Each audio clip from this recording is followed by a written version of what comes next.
State Champs Sports Network is presented by Lawrence Technological University. Be curious, make magic. Visit ltu.edu today. State Champs Game Time Live is delivered by Hungry Howie's Pizza, home of the original flavored crust pizza. State Champs Game Time Live is also brought to you by Reaction Technologies. Up your game. Go to reactiontechnologies.com for more information. The Construction Association of Michigan, the voice of the construction industry in Michigan. Alta Equipment, Michigan's #1 construction equipment provider, proudly representing the industry's top brands. Get the right equipment for your project every time with Alta Equipment.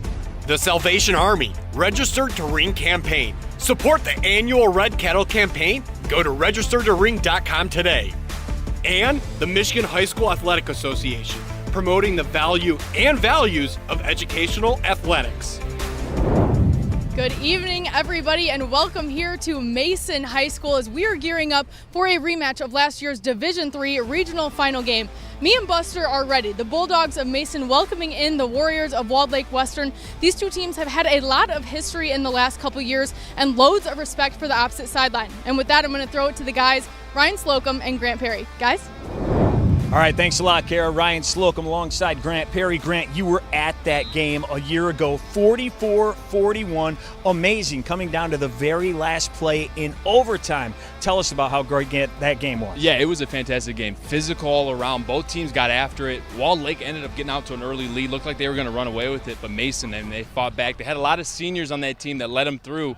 They ended up coming away in overtime. And both teams coming back from double-digit deficits in that game. We expect another great one tonight. 7-0 against 6-1. Let's start with Walled Lake Western, the brand new Mr. Football candidate, Donovan Triplett. We're going to see a lot of him tonight. Yeah, we're going to see a lot of him. And he's on the candidate watch list for a reason. I mean, over 20 touchdowns, over 1,600 yards on the ground, add a few touchdowns through the air as well. He's a real dual threat running back, can catch it out of the backfield, can mismatch on linebackers, but also is learning how to run in between the tackles, doing a fantastic job. The Warriors getting it done on the ground. On the other side, how about a 4-year starter at quarterback, another Mr. Football candidate, Kason Carswell? Yeah, he's playing really good ball, and he's really progressed throughout his career, and he's gotten better each year, and that's one thing you want to look at. Is he progressing? And he is.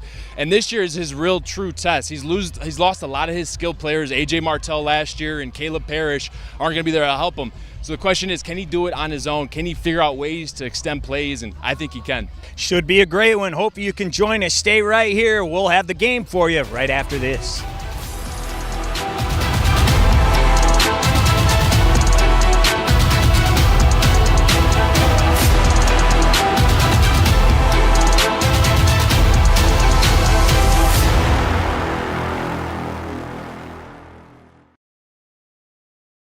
Missing a piece. Is that missing a piece? Is someone eating that spectrum? You can make me another pizza? I always have places.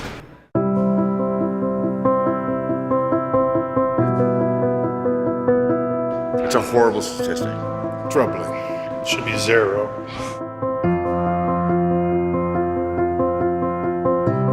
Hungry Howie's Pizza's making me cry. At Alta Equipment, we know when it comes to getting your job completed on budget and on schedule, uptime matters. Alta Equipment has partnered with the biggest names in construction, including Volvo, Leeboy, Sonnenbogen, Avant, ASV, and more to provide the state of Michigan with industry-leading service and support. Alta Equipment services all makes and models, and their technicians are available 24 hours a day, 7 days a week. Do you have a big project? Alta Rents has you covered with the most diverse rental fleet in Michigan. Give them a call at 844-GO-TO-ALTA today. Looking for a score, a schedule, a story? MHSAA.com has you covered. Our newly redesigned website has everything you need to follow high school sports in Michigan. And it's optimized for mobile use.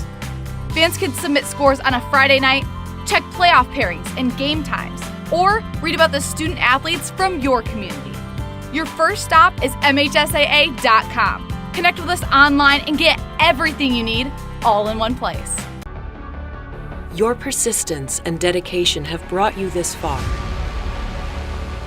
But the fire of curiosity within you burns to push beyond your limits.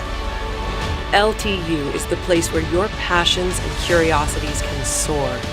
pushing your mind and body to new, magical heights. Lawrence Technological University. Be curious. Make magic. Let's talk about getting you the money you deserve after an accident. There's a lot at stake when you've been injured, and choosing the wrong team for your case could be devastating to your recovery. But you don't have to play this game alone. That's why you should call SAM. They've been fighting and winning for families like yours forever. And they've recovered billions of dollars for injured clients. When you're hurt, there's too much on the line. Get the Bernstein Advantage and get what you deserve. Call SAM. Attention Black Friday shoppers. Gardner White is kicking off Black Friday savings early. You don't have to choose. You get it all. Our biggest deal ever. An extra 25% off. And only Gardner White pays your tax. And no interest for 60 months with low monthly payments. And get the furniture you love today with our exclusive free same-day delivery. Save now and get your home ready for the holidays. Hurry in. Black Friday savings start now at Gardner White.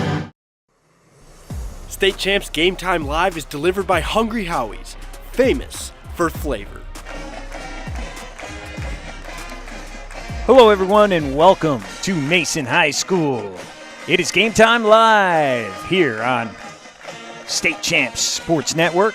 Ryan Slocum alongside Grant Perry. We are happy to bring you a great one, a showdown in Division III, a rematch of last year's regional championship game between the home team, Mason, the Bulldogs, and the Walled Lake Western Warriors.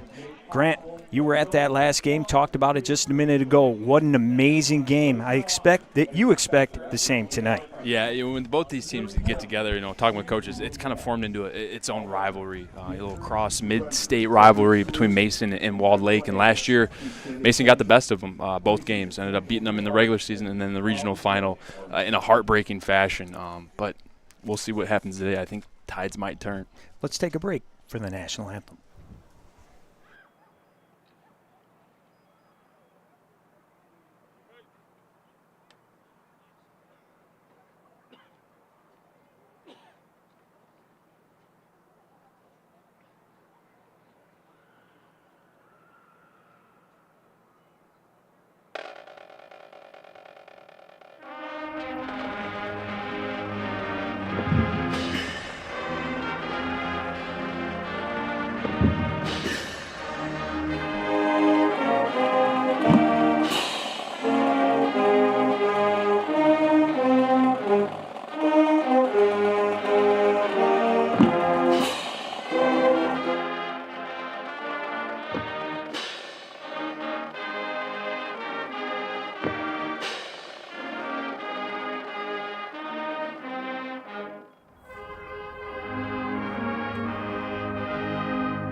All right, we are ready for action. Once again, Ryan Slocum alongside Grant Perry. Grant, let's start with Walled Lake Western. 1 year ago, they went 10-2. Both of those losses coming to the home team, Mason. And a tale of two different games, actually. 30-7 in Week 8, just like this year.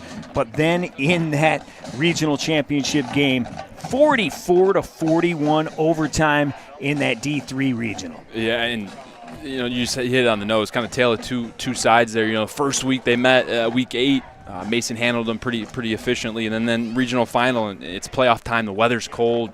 You never know what's going to happen. It ended up being a great game. It was a shootout, 44-41. Mason edged that one out as well.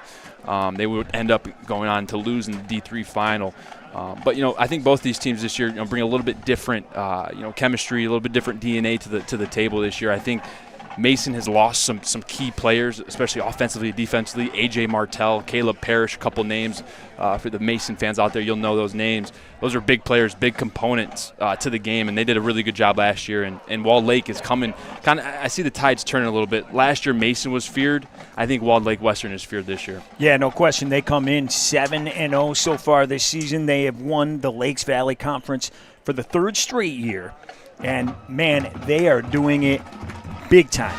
You look at their scoring differential as we take a look as Mason, the home team, running out onto the field. But as for Walled Lake Western, how about this? They are scoring 51.7 points a game while allowing just 49 points all year.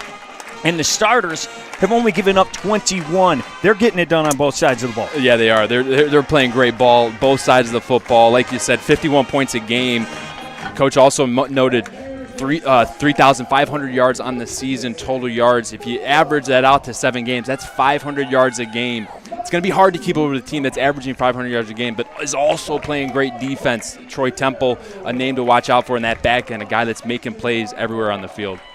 Yeah, no question about it. As for Mason, they maybe got off to a slow start, even though, they are 6-1 on the year, very young, especially up front. You're going to hear a lot of sophomores' names today, 3 of them starting on the offensive line, and then at the receiver positions, very young as well. But now after getting some reps, they're coming into their own. Yeah, they are. And right here you got the keys to the game. Walled Lake Western offensively, you got to play big boy football. You got Liam Vaughn at the left tackle. Let him push the line of scrimmage. Let Donovan Triplett run behind him. Defensively, key on Kason Carswell. He's their main player. He's their quarterback. Everything goes through him. He might look to run. Be ready for that. And if you're Mason offensively, let Kason cook. He's your bread and butter. He's got you there before. He got you to the D3 final last year. Go ahead and let him cook. Find ways to get him operating. And then defensively, you got to sell out on the rundowns. Walled Lake's going to run the football. We all know that. So when you think it's coming, go ahead and put your best foot forward and sell out. That quarterback, you mentioned him. How about a 4-year starter? Kason Carswell. Everything runs through him. As we said, started maybe slow, helping those young guys come along, but he has done that, and now they are cooking a little bit. Yeah, they're cooking with gas. They're right where they want to be. They're finding their identity. Early in the season, O-line was a little bit of an issue, which then, messed with the quarterback play. Kason couldn't get comfortable in the pocket. But as the season's gone on, they developed that trust. They found the rhythm, and they got a committee in that backfield and in those receivers. Everyone's touching the ball. All the statistics look about the same. And what that does for you is it gives you a little bit of advantage, right? The defense doesn't know who's going to get it because everyone's got the same stats. Everyone's got 4, 3, 5 touchdowns. The wealth is spread around on this Mason team. And it will be Walled Lake Western kicking off. Max Kirk, he does the footwork for the Warriors. If you remember, he sent the game to overtime a year ago. And here he is with the boot. And that's going to go through the end zone. And they'll bring it out, and it will be the home team taking the ball first. And as we mentioned, under center, the 4-year starter, the senior, 6'4", 190, Kason Carswell. He's going to play some football in the future, committed to Western Illinois.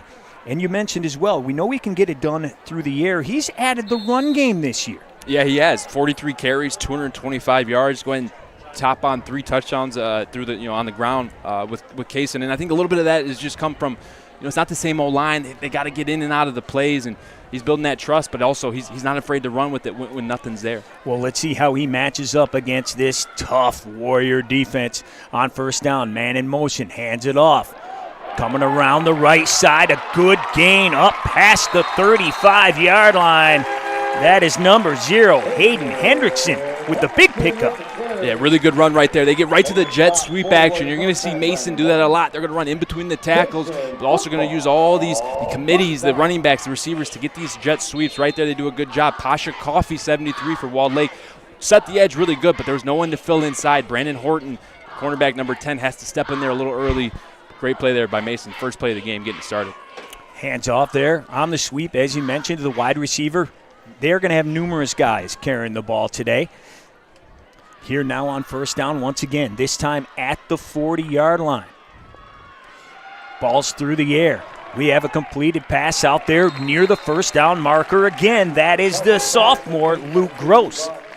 Yeah, really good job. And right there, Lou Goss just catches that football, turns upfield, and you get what you get right there. He did a fantastic job taking what the defense gives you, and then does that just fine. Right here, you got the Bulldogs starting offense lineup. We've talked about Kason Carswell. Dog, 77, Roy Went, 6'7", lineman. Look for him to be a difference maker up front. And then number 2, Luke Goss, a guy that just caught that football, a playmaker on the perimeter. One of the many sophomores who you will be hearing their name today for the Bulldogs. And they are moving the ball so far. This time, handoff, off tackle. Another big first down and much more. Number 26, Gavin Van Kirk, the senior, moving the sticks again. And Gavin Van Kirk's looking really good. For all those Mason fans out there, that 26 looks familiar. That was A.J. Martell's number last year, All-State Dream Team player. This year, they got a new player in Gavin Van Kirk, wrestler. He's coming into the scene. Didn't play football last year. They're happy to have him here this year, and he's providing a good spark, as you see right there. Yeah, how about that? 17 carries for 136 yards, 3 touchdowns coming into the year. Not bad for a kid that didn't even play football last year. Another first down for the Bulldogs. This time, Carswell will throw it. Rolls out, fires, and it is incomplete out there for Goss. Yeah, intended for Gauze right there. Gauze, they do a switch release. Gauze ends up, he's in the slot. He switch releases, takes the outside release to get to the corner, runs a little curl route, plants it down, just couldn't get his feet in the ground right there. Kaysen was ready to throw that thing, just didn't have the right timing. And as you see here, the starting defense for the Warriors, we talked about Liam Vaughn, that D tackle committed to Western Michigan. And another name to look out for, Troy Temple's got 4 defensive touchdowns on the year. This kid can fly around. If I was a betting man, I'm going to bet that he finds that football on defense one time today. 6 interceptions on the year for Temple, 4 pick sixes on the year. And the Bulldogs know all about him from last season. Here we go, another sweep this time. Nothing doing, brought down, and that's going to be about a loss of 5. Yeah, and right there they go 5-man front. They say, hey, all right, we're getting beat with the run. We got to stop it. They plug every gap right there, and you're going to see 77 for Reed Sagman. Look at him get in the backfield. That's their most disruptive D lineman. Look at the effort, and he's a big fellow. When he gets his hands on you, there's not much room to go, anywhere to go. A really good play there by 77 for Rod Sagman. Troy Peters there on the carry. He is just a freshman, and he does it on both sides of the football, offense and defense. That time brought down. It is going to be 3rd and 16, and we have a timeout. Well, Mason calls the timeout. 3 straight first downs before a couple of going the wrong way on that one with 10:33 to play. We also want to thank our good friends at Hungry Howie's for all the work they have done fighting breast cancer through their Love, Hope, and Pizza campaign. All October long, with every pizza sold, Hungry Howie's will make a contribution to the National Breast Cancer Foundation. So the home team has moved the ball into Walled Lake Western territory on their opening possession, but facing 3rd and very long here from the 42 Grant. Yeah, 3rd down and long right here. This is not where you want to be, but when you got a guy in Kason Carswell, you feel a little bit better. He makes the right reads, he puts a good ball on his receivers. Let's see if he can find an open target. All sorts of motion here. We have trips at the bottom of your screen, 5 wide, and we have another timeout. And this time, it'll be like Walled Lake Western didn't like what they saw, so they stop it, and they're going to head to the sideline. Yep, good job by Mason. They come out with the new look. They shift their players. Walled Lake Western couldn't quite get lined up. I think they left a slot to the top of the screen open. Coach over there on the Walled Lake Western sideline saw it, called the timeout. And good call, right? You don't want to give up a 3rd down and 16 here on the first drive. You want to try to get your defense off the field. Might as well get the best play in, burn a timeout, and get your best play out there. Well, speaking of Walled Lake Western, obviously they were thinking about that loss in the playoffs all year long. They're not shy about saying that motivates them. They say that taste is that Mason feeling that they've had all year by losing just that much. They feel like they maybe lost that game, that they had it and they blew it, and now they're doing everything they can, all those about it, workouts, those time in the weight room, all that, pushing toward this game in Week 8. Yeah, and I believe, if I remember correctly, they were up 28-17 at half of that regional final. And Coach, obviously, we talked to him. He said that just wasn't acceptable. They ended up adding an overtime practice in their summer off season. Okay, here we go. 3rd and 16.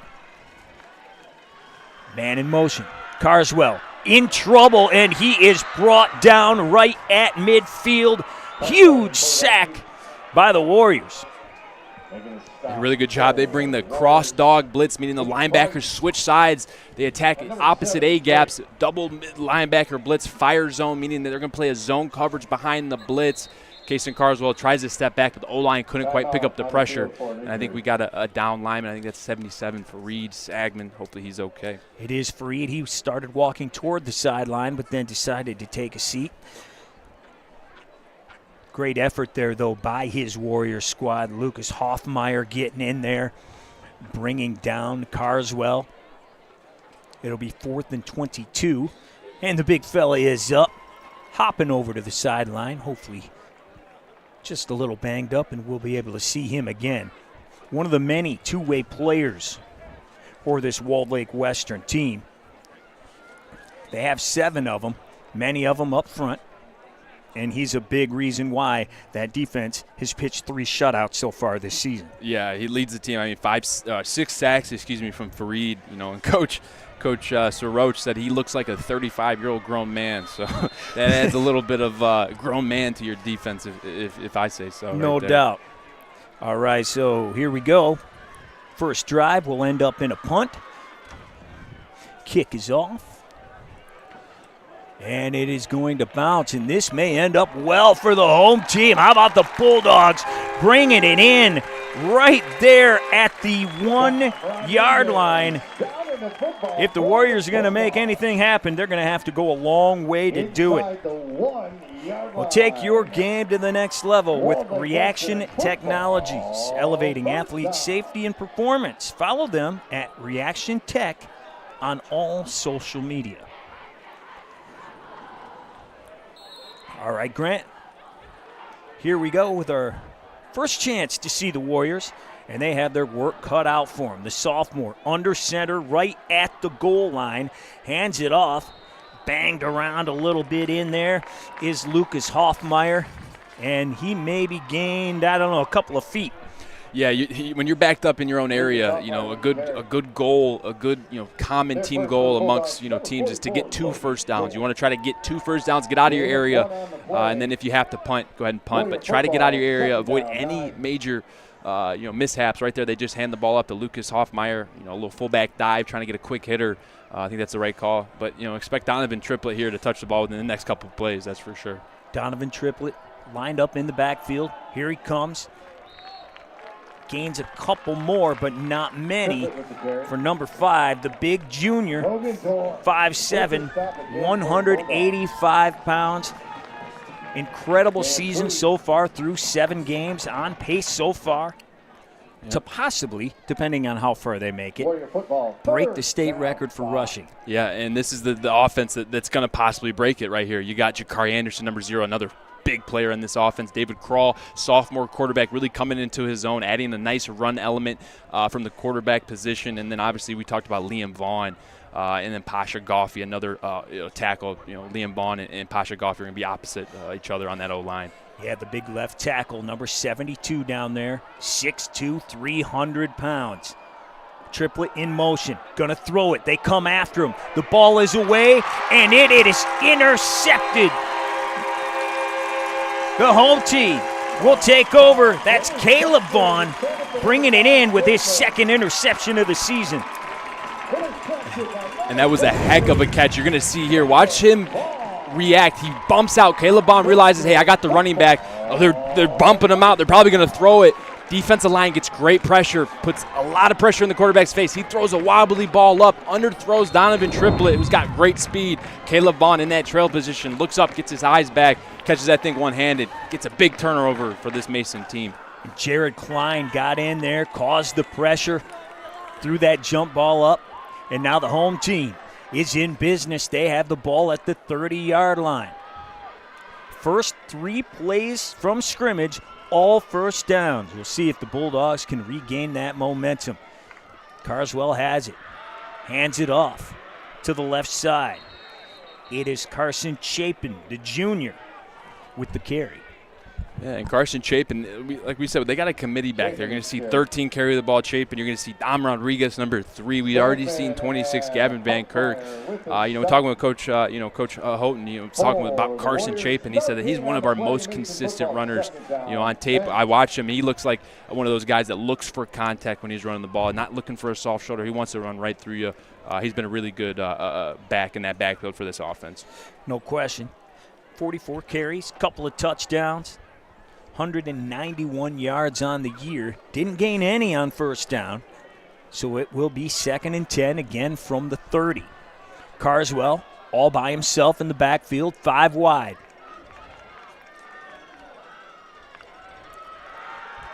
Quick hitter over the middle. Has his man.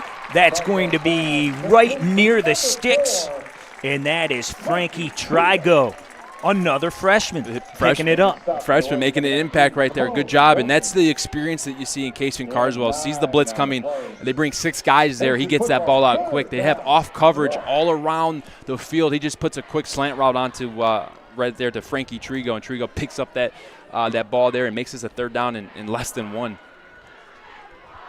Just need a little bit to get that first down. Clock is moving. We are under 7 minutes here in the first quarter.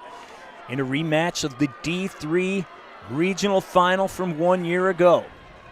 Handoff up the middle, and he is brought down in the backfield. Big number 69, Drew Wojciechowski, the first one to hit Gavin Van Kirk.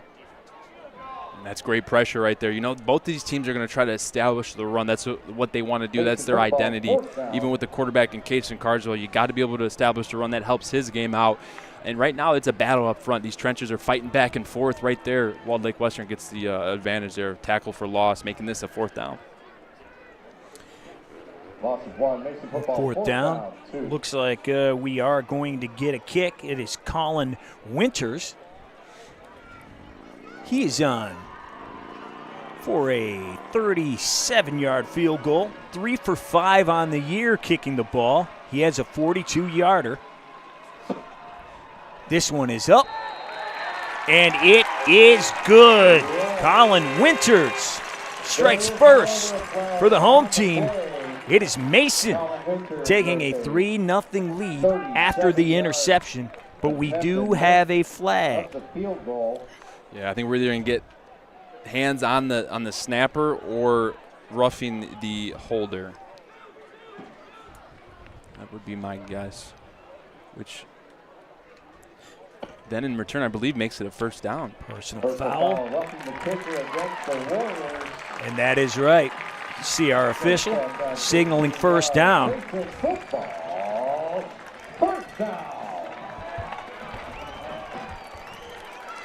So Mason is still in business.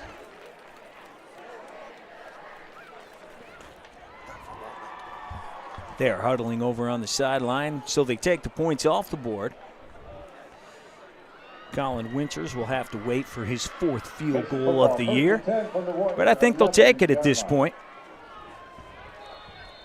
5:49 to play. It is 1st and 10 from the 11-yard line. Carswell gonna throw it. Steps up, still on his feet. Little flip into the end zone, and that pass is going to be broken up. Wes Nichols getting his hand in there. Yeah, good job by Wes Nichols, staying with your man, understanding, hey, that quarterback can get mobile. Looks like he was trying to get outside the pocket, but you got to stay and relate to your receiver, especially in the end zone. Really good job there by Casey Carswell, though, stepping up in the pocket, keeping his eyes downfield, looking to make a throw downfield, but not getting sacked. So will now be 2nd and 10. From 11 yards out. They can get a 1st down right there at the goal line.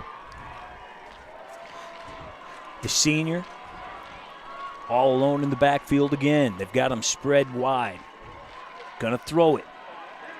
He's gonna keep it. He's got room. The senior, Casey Carswell. Touchdown, Mason.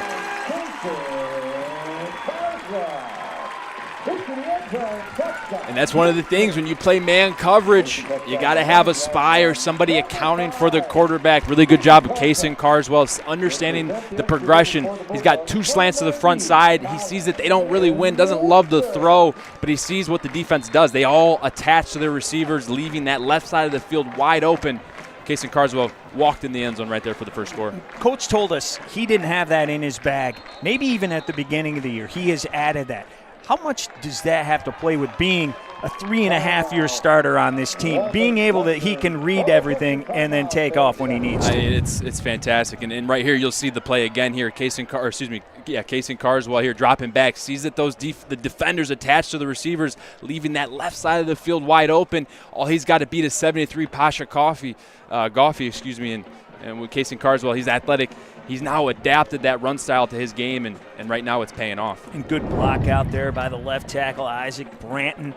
They start their center and their left guard and left tackle, all sophomores out there. Incredible job by them, and the home team is on the board once again. But if that regional title game told us anything, this is going to be back and forth for the rest of the way. Yep. Hold on to your popcorn. Just when it looks like it might get out of hand, it's probably not. These teams know each other well. It's going to be a good fight here throughout the rest of the night. That's my bet. So after a brief little break in the action, here come the Bulldogs and spreading everything out before they bring it all back in. Once again, Colin Winters on. Took us 3 points away, but they got 6 instead, and here he goes for the extra. It is up and through. With 5:36 to play in the first quarter, it's Mason striking first blood. In the first quarter, your score, Mason 7, There's always a way that we need help when it comes to high school game officials every year. Over 1,000 new officials are needed. Officiating is a great way to stay in shape, stay close to the game, and so much more. Log on to mhsaa.com for more information on how you can become an official. Appreciate all our officials out all over the state tonight, not just here in Mason. Week 8, number of title games are going on around the state as well, whether against division rivals for a championship. Games are always exciting here in Week 8. And they said this game is like a playoff game. That's why they scheduled this going in. Both teams finished up their conference schedules, and now they're coming in here getting ready for the long run, hopefully through Thanksgiving weekend. Yeah, and this is just a great test. You get to line up against a team that's not in your conference after playing conference play, and just a good measuring stick before you enter playoff time of how are we, what do we need to fix, and where do we stand against another great team. So both these teams love the challenge, and boy, do they come out here and play for it. Kick is away. It's a short one, and it is brought in, and not too much of a return up till around the 30-yard line, and that is where the Walled Lake Western offense will take over. Little better field position than last time, starting at their own goal line. Yeah, we'll see if that helps. Their last game they played, actually wasn't their last, 2 games ago versus South Lyon East. Watch that game, and they got down 14-0. So they've been down before, and they just keep doing what they do. They run the ball. They'll find ways to make explosive plays. Yeah, and how about that game as well? It's the Bulldogs forcing Donovan Triplett back.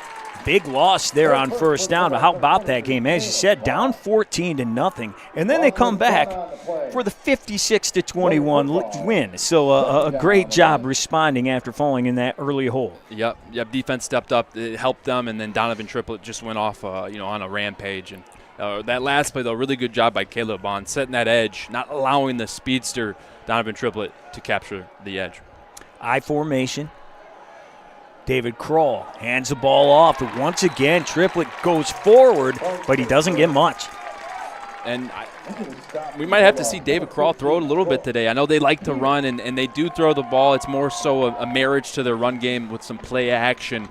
But right now, Mason is presenting 6-man, 5-man fronts, which is not allowing this Walled Lake Western O-line to get a push, and the run game hasn't woken up yet for the Walled Lake Western Warriors. So it is 3rd down and 10 to go. Here comes Crawl. Rolls to his right, fires, has a man out there. It is brought in by Jakari Anderson, but he is short of the first down by about a yard. Yep, he's short. He's a junior, and that might be a little bit of the experience. Understand where the sticks are. You know it's 10 yards. You got to get to 12 at least, so that when you come back, you're at 10. You catch it there, and then your progress is already at 10. Right there, he stops it at 10, comes back to 8, catches that thing, and now they're saying we're the 4th and 2, and they're going to have to punt this thing away. Warriors back to kick from his own 20. Kick is away. One hop, and they're just going to let it hop. Lucas Hoffmeyer there to stop it. Well, how about the start here for Mason? If you are the Bulldogs, man, you really got to be happy with the way this thing's going. Absolutely. The Sam Bernstein Law Firm. Injured?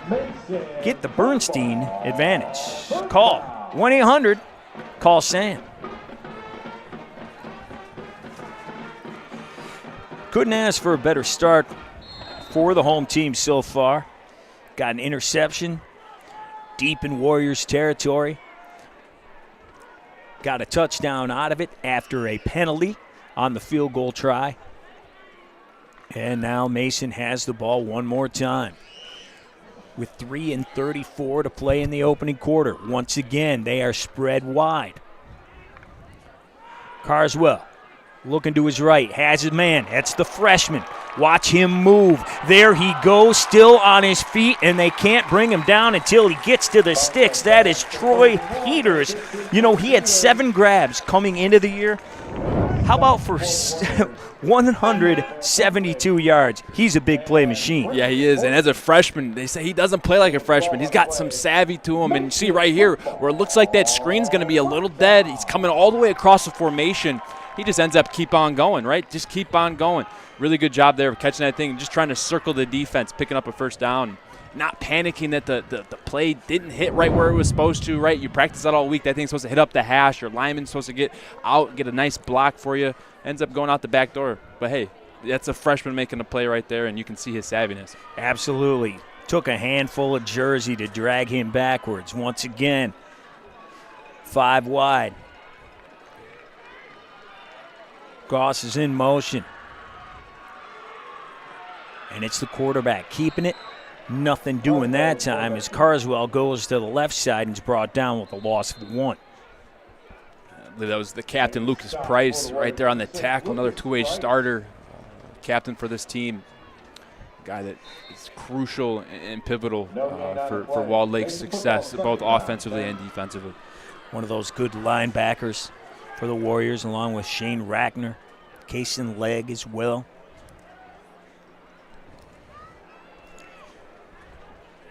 And, of course, there's Troy Temple, which Coach could not say enough about.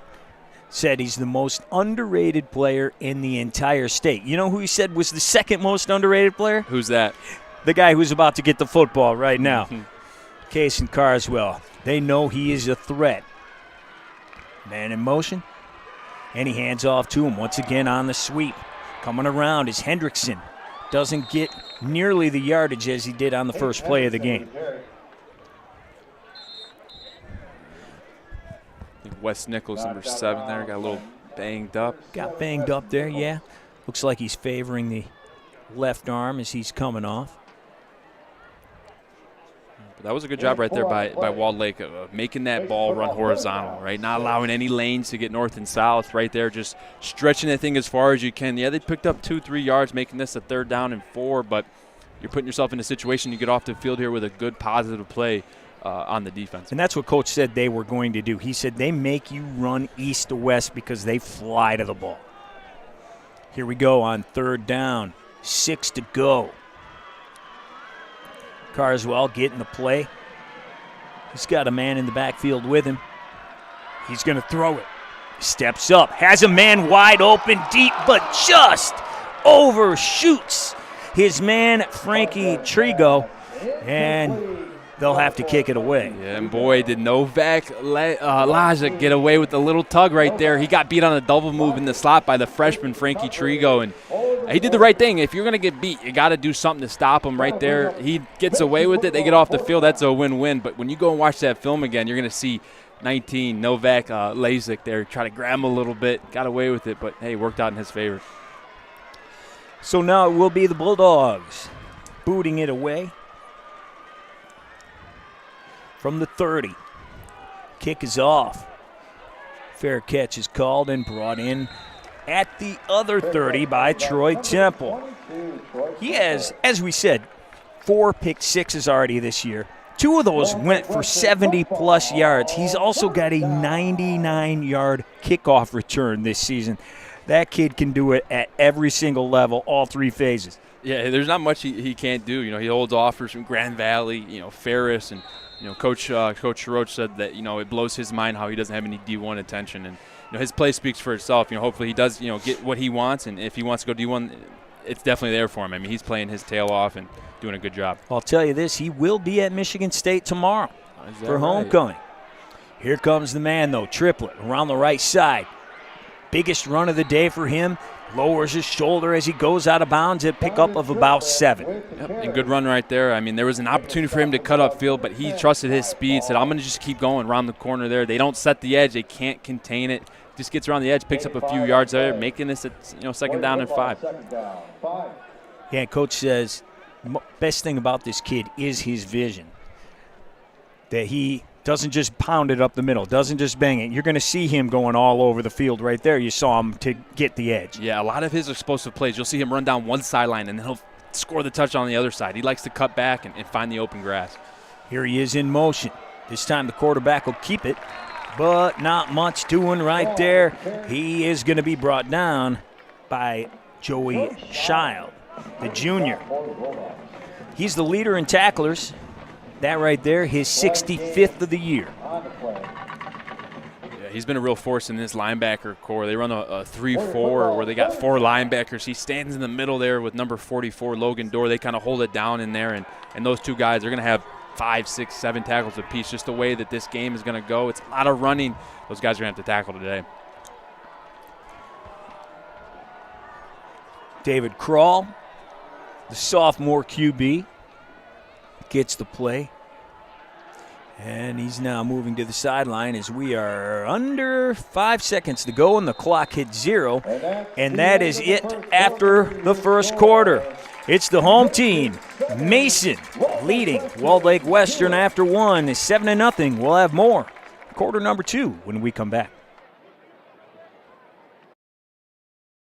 It's missing a piece. Is that missing a piece? Is someone eating that spectrum? You can make me another pizza? Why Joe is having slices.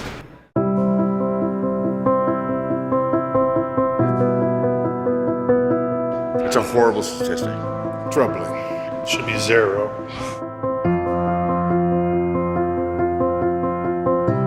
Hungry Howie's Pizza's making me cry. I know from experience, a football team is like a family. You trust each other, you support each other, you rely on each other. That's how it is in life, especially when you've been hurt in an accident. You don't call just anyone. You turn to family for help when you're injured. You turn to the Bernsteins. You can trust them like family, and they'll treat you like family. They're Michigan's first family of law for a reason. Get the Bernstein advantage. After all, we're all family around here. Unlock peak performance with Reaction Technologies, the ultimate training tool for athletes. Our patented product enhances performance by building muscle memory and reinforcing proper technique. With real-time feedback from coaches, players can quickly adjust and perfect their skills. Designed for athletes at all levels, Heads Up Trainer integrates seamlessly with existing training tools. Elevate your skills and performance with Reaction Technologies, where precision meets performance. Coming soon. Welcome back here to Mason High School as we begin the second quarter. Mason leading this one 7-0. Well, if you have attended a Mason football game, it is easy to see that this community loves their football. They're packing the stands for home games, they're packing the stands for away games, and even last year during their state appearance, they packed Ford Field. Now, when I say packed, I mean 10-yard line to 10-yard line. There was not an empty seat in the building, you guys. And when talking with Coach Houghton earlier this week, he said, honestly, we were a little bit overwhelmed with the amount of people that came out. He said, you don't really think about the people that are going to come show up for you until you're there. And he said when we were running out of the tunnel, it was just overwhelming to see the sea of red. Now, there's only about 8,000 people in the community of Mason, and I think each of them was there at Ford Field, guys. No doubt, and we felt it when we came in here today. I mean, we had DJs on one end zone and then in the other end zone. I mean, they are hype over here at Mason. They're doing it right. They're doing it right. The stands are packed. Like you said there, Ryan, the DJs were playing there, getting everyone pumped up pregame. Yeah, no doubt right there on 3rd and 5. Referees are talking, but I believe we have a false start. We will get the official call here in a second. Officials taking a little bit longer than you would suspect. Yeah, they got the student section down there in the end zone. It's a blackout down there tonight. As we take a good look at the cheer squad for the Bulldogs. Here we go. Oh, and the call is against the Bulldogs. So they were fired up, expecting the false start. No, that is not the case, and we're going to have a first down.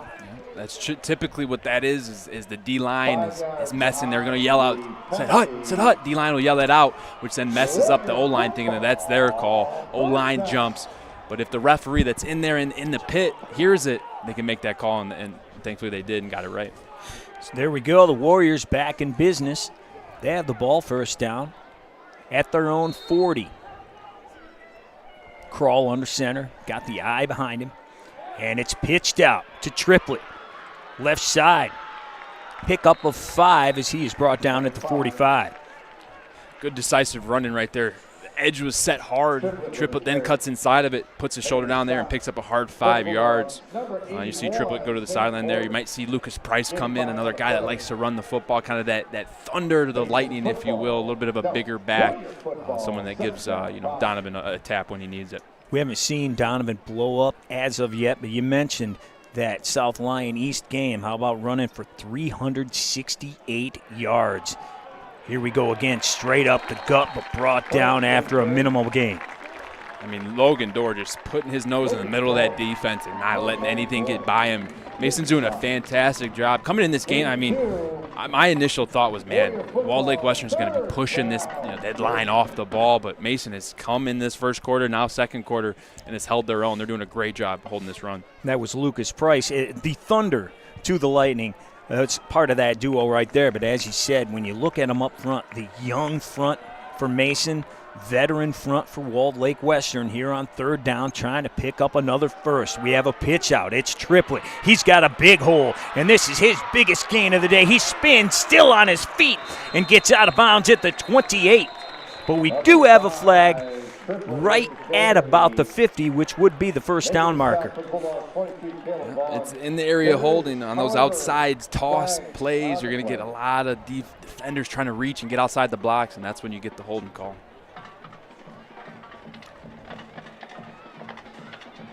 Definitely the first explosion play of the day, but that is going to be brought back. Let's take another look at it. Yeah, we'll see here. Lucas Price had a really good block, number 6, and then Lucas Hoffmeyer does a good job of getting out to the point of attack. And I think they're, they got one of the old linemen there on a hold. Couldn't quite make out his number. But looked like Jared Klein got held right at about the 50-yard line. So the big play, moving backward one more time. And that's what you don't want. And one of the benefits to Walled Lake last year is they had a veteran quarterback in Jackson Lippert who was able to kind of facilitate that ball through the air a little bit more effectively. David Kroll on the road here in Lansing. Slow start to the passing game. Let's see if he can pick it up here. Bunch formation at the bottom of your screen. Here comes Kroll. looking that way, and he is going over the middle, and it is intercepted again. What an incredible play by the freshman. Peters with the pick, falling onto his back. I mean, you can't even make that up. He was on his back, and it looked like the ball was thrown right to him. I mean, you couldn't have placed yourself any better. And you always told in football, stay on your feet. That's what you got to do in order to make a play. But right here, I mean, Troy Peters does the exact opposite and comes away with a turnover. Watch this, David Krall dropping back. They got a 3-vert look. He's trying to throw it to Jakari Anderson, number 0, and boy, did that free safety. Troy Peters just come up, slide, little slip and slide action for that interception, and Mason's moving on with the ball now. The young fella, yeah, he's on the slip and slide. That was incredible. These teams are both state title contenders right now, but my gosh, this dude is just a freshman. How excited do you think they are for the next few years with Troy Peters? Here we go. Looking long on first down, and Carson has his man. It's Frankie again, picking up a first down. Freshman show for Mason Bulldogs, man. The freshmen are stepping up, but that's what you got to do when you lose players like A.J. Martell and Caleb Parrish. Got to find ways to plug and chug, and right now they're doing a fantastic job. They're getting off and soft on the cornerbacks, on the matchups on the perimeter. When you got a guy like Kason Carswell, he's going to pick you apart. Well, and that's what the Walled Lake Western coaching staff told us. They were so impressed with Carswell because he lost all his older guys at the receiver. And they haven't skipped a beat, and it's because of the QB. Man in motion. And it's the quarterback keeping it, but he is met right at the line. It's going to be no gain. And, coming into this game, the story was, Walled Lake Western averaging 51 a game. Mason averaging about 36. Last year they were averaging 42 up until this point.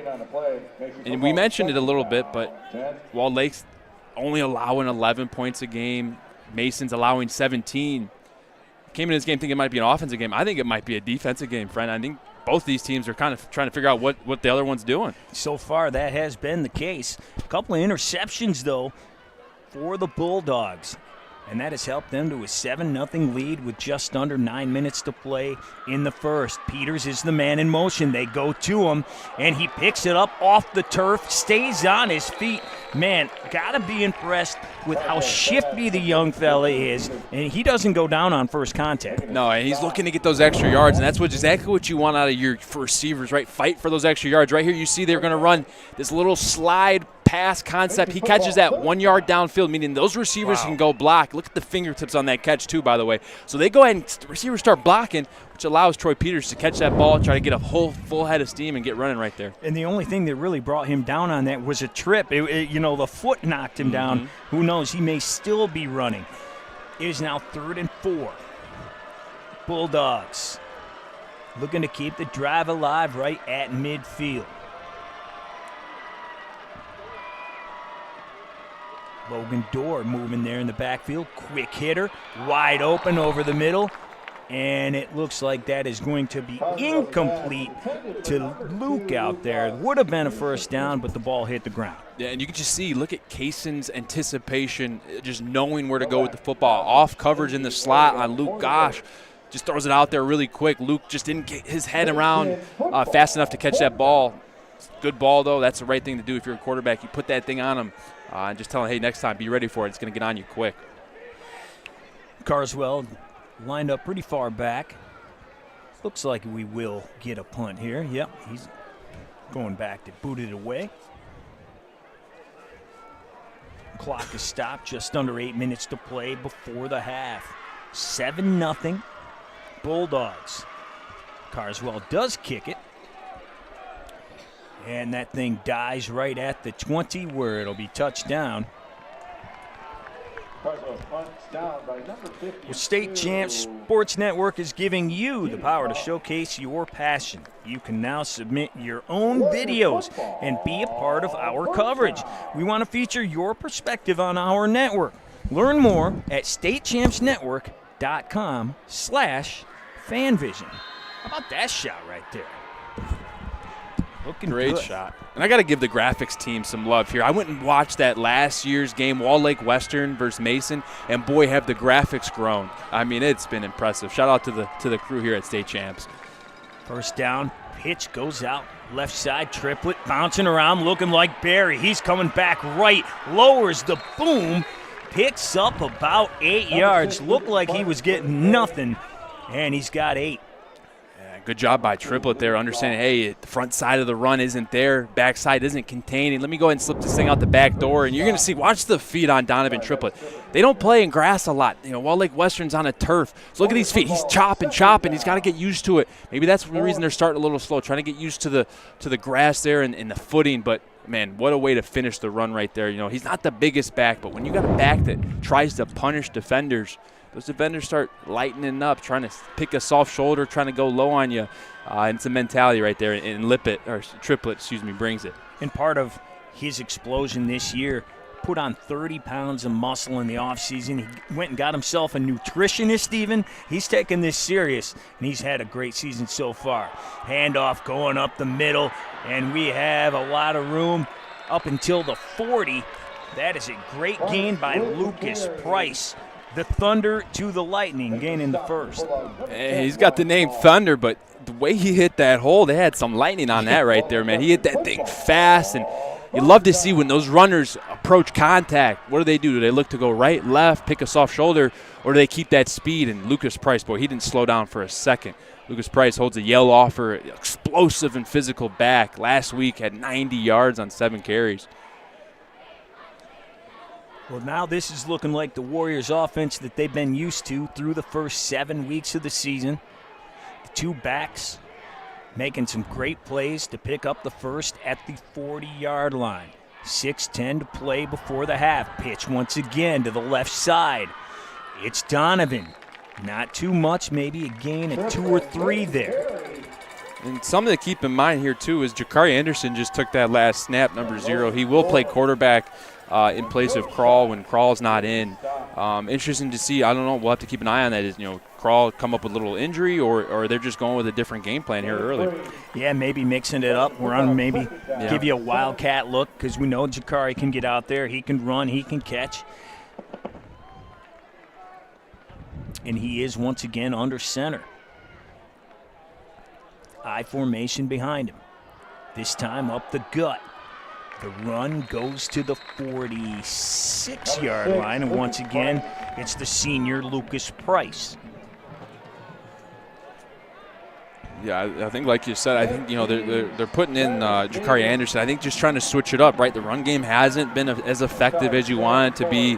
Why not mess with the picture a little bit? Put a little bit on that Mason DCs, the defensive coordinator's plate, make them think a little bit. So it is 3rd and 4.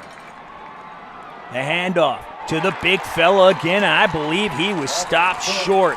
Price stopped at the 49, needed to get to the 50. Yeah, Zeb James right there, number 73, sophomore defensive tackle with a great push right there. One front side on his block, and then just bear hugged the running back, Lucas Price, right there, stopping him short before that first down marker. But this is an area in which Wall Lake will go for it. I mean, it's maybe a foot to get right here, and Wall Lake Western, they like to play big boy football. I wouldn't expect anything less than them to run between the tackles here. Well, they definitely have the size to make the stop. Rory Went, the senior, goes 6'6", 285, and as you just mentioned, big Zeb James, he's 250. And we have a timeout by the Bulldogs before we get a chance here at 4th and inches. A little chest, a little back and forth, right? You walk out your formation, and then defense wants to see what you're in. When you're looking for the tools that will turn your curiosity to magic, look no further than Lawrence Technological University. Go to ltu.edu for more information. Lawrence Technological University. Be curious, make magic. All right, Coach, 4th and inches. Last 2 handoffs have gone to Lucas Price, the Thunder. Are we doing that again? Are we pushing him up the middle here?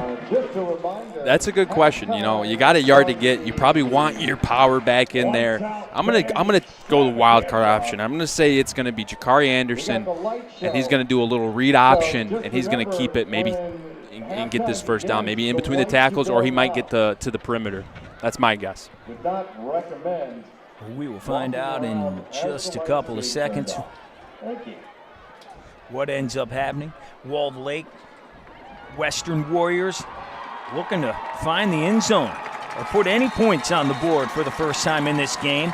They've got a chance here, but they need to get it on 4th and 1, and we have a little motion in the backfield. Lucas Hoffmeyer went a little early, and that's going to back him up.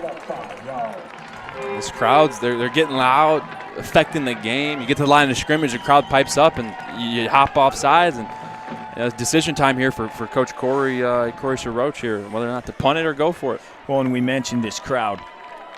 Great report there by Kara talking about how much of a difference it could make. Last year, both games won by Mason. They were both at Walled Lake Western. So now the home team, and as you can hear them, they got the cowbells out. They're coming alive, a la Mississippi State. And they are going to boot it away. Kick is off. Going to take a bounce. And he is in big trouble. Wyatt Ball going to be brought down. But the mistake so far by the Warriors, saw the couple interceptions, saw the one penalty that kept the drive alive to get the touchdown, and then penalties as well. Really hurting them so far. The Construction Association of Michigan provides a vast array of resource services, information, and training to our diverse membership in Michigan's construction industry. Go to buildwithcam.com for more information. 7-0 now, 4 minutes to play. And it's Mason looking to add to their lead. They start this drive deep in their own territory, though, at the 11-yard line.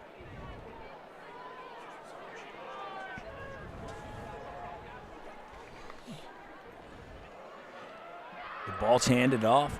Off tackle. We have a flag come in, though.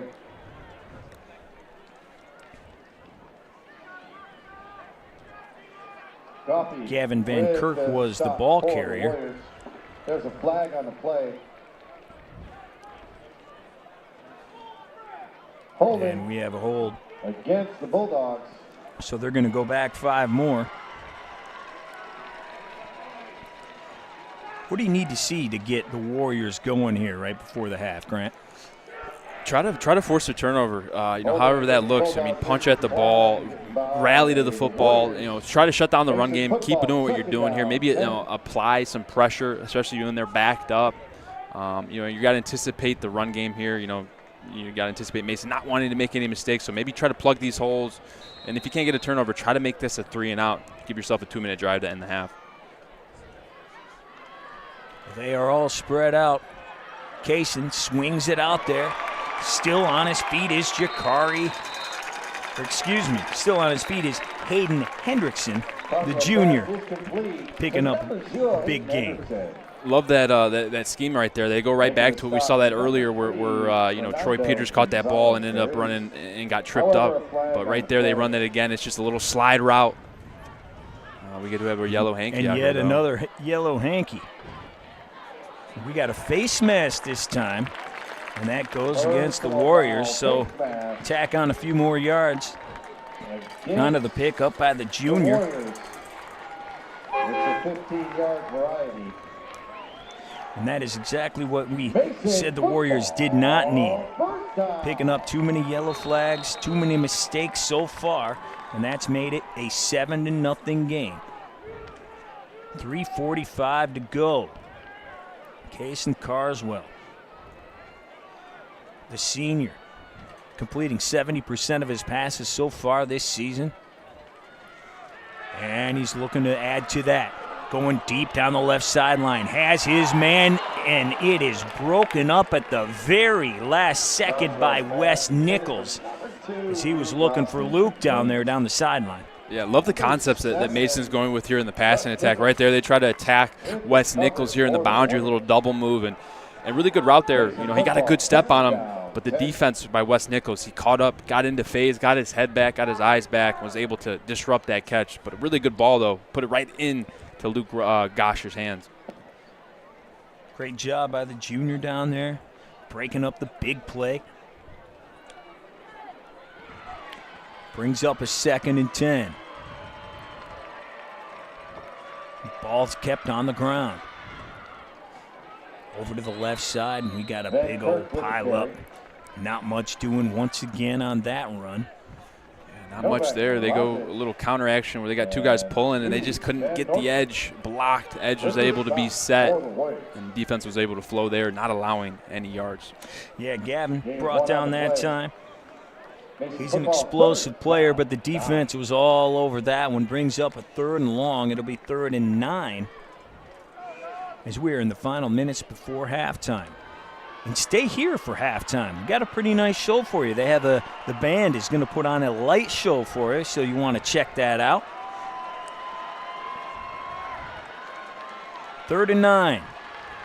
Kaysen coming after him. He's running the wrong way. Lets it fly, and he just throws it out of bounds. Good job by the Walled Lake defense. You know, Kaysen Carswell, when he gets outside that pocket, you have to relate to your receiver. You got to stay on your guy. You can't avoid it because Kaysen Carswell can make a play downfield outside of that pocket. Good job by the Walled Lake defense getting off the field there on 3rd down. Yeah, and they haven't really been able to get after him that much in this game. That was one of the first times we've seen it. He had nowhere to go, just had to throw it toward the sideline when he got out of the pocket.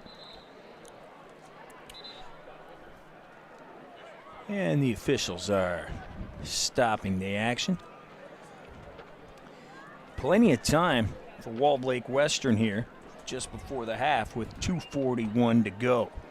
The Salvation Army is teamed up with the State Champs Sports Network. Help support the Salvation Army by volunteering for the annual Red Kettle campaign. Go to register to ring.com to sign up as an individual or as a group. So Kaysen is back in punt formation.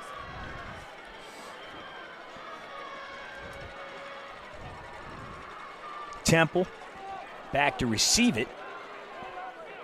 And he is hit immediately. How about that coverage? Brought down right away. Number 3 bringing him down. Incredible play there. Dom Rodriguez. He's elusive, he's quick, he's explosive. You saw it all right there. Yeah, and that's just, Troy Temple not wanting a fair catch. He hasn't really been involved in the game, hasn't got his hands on the ball.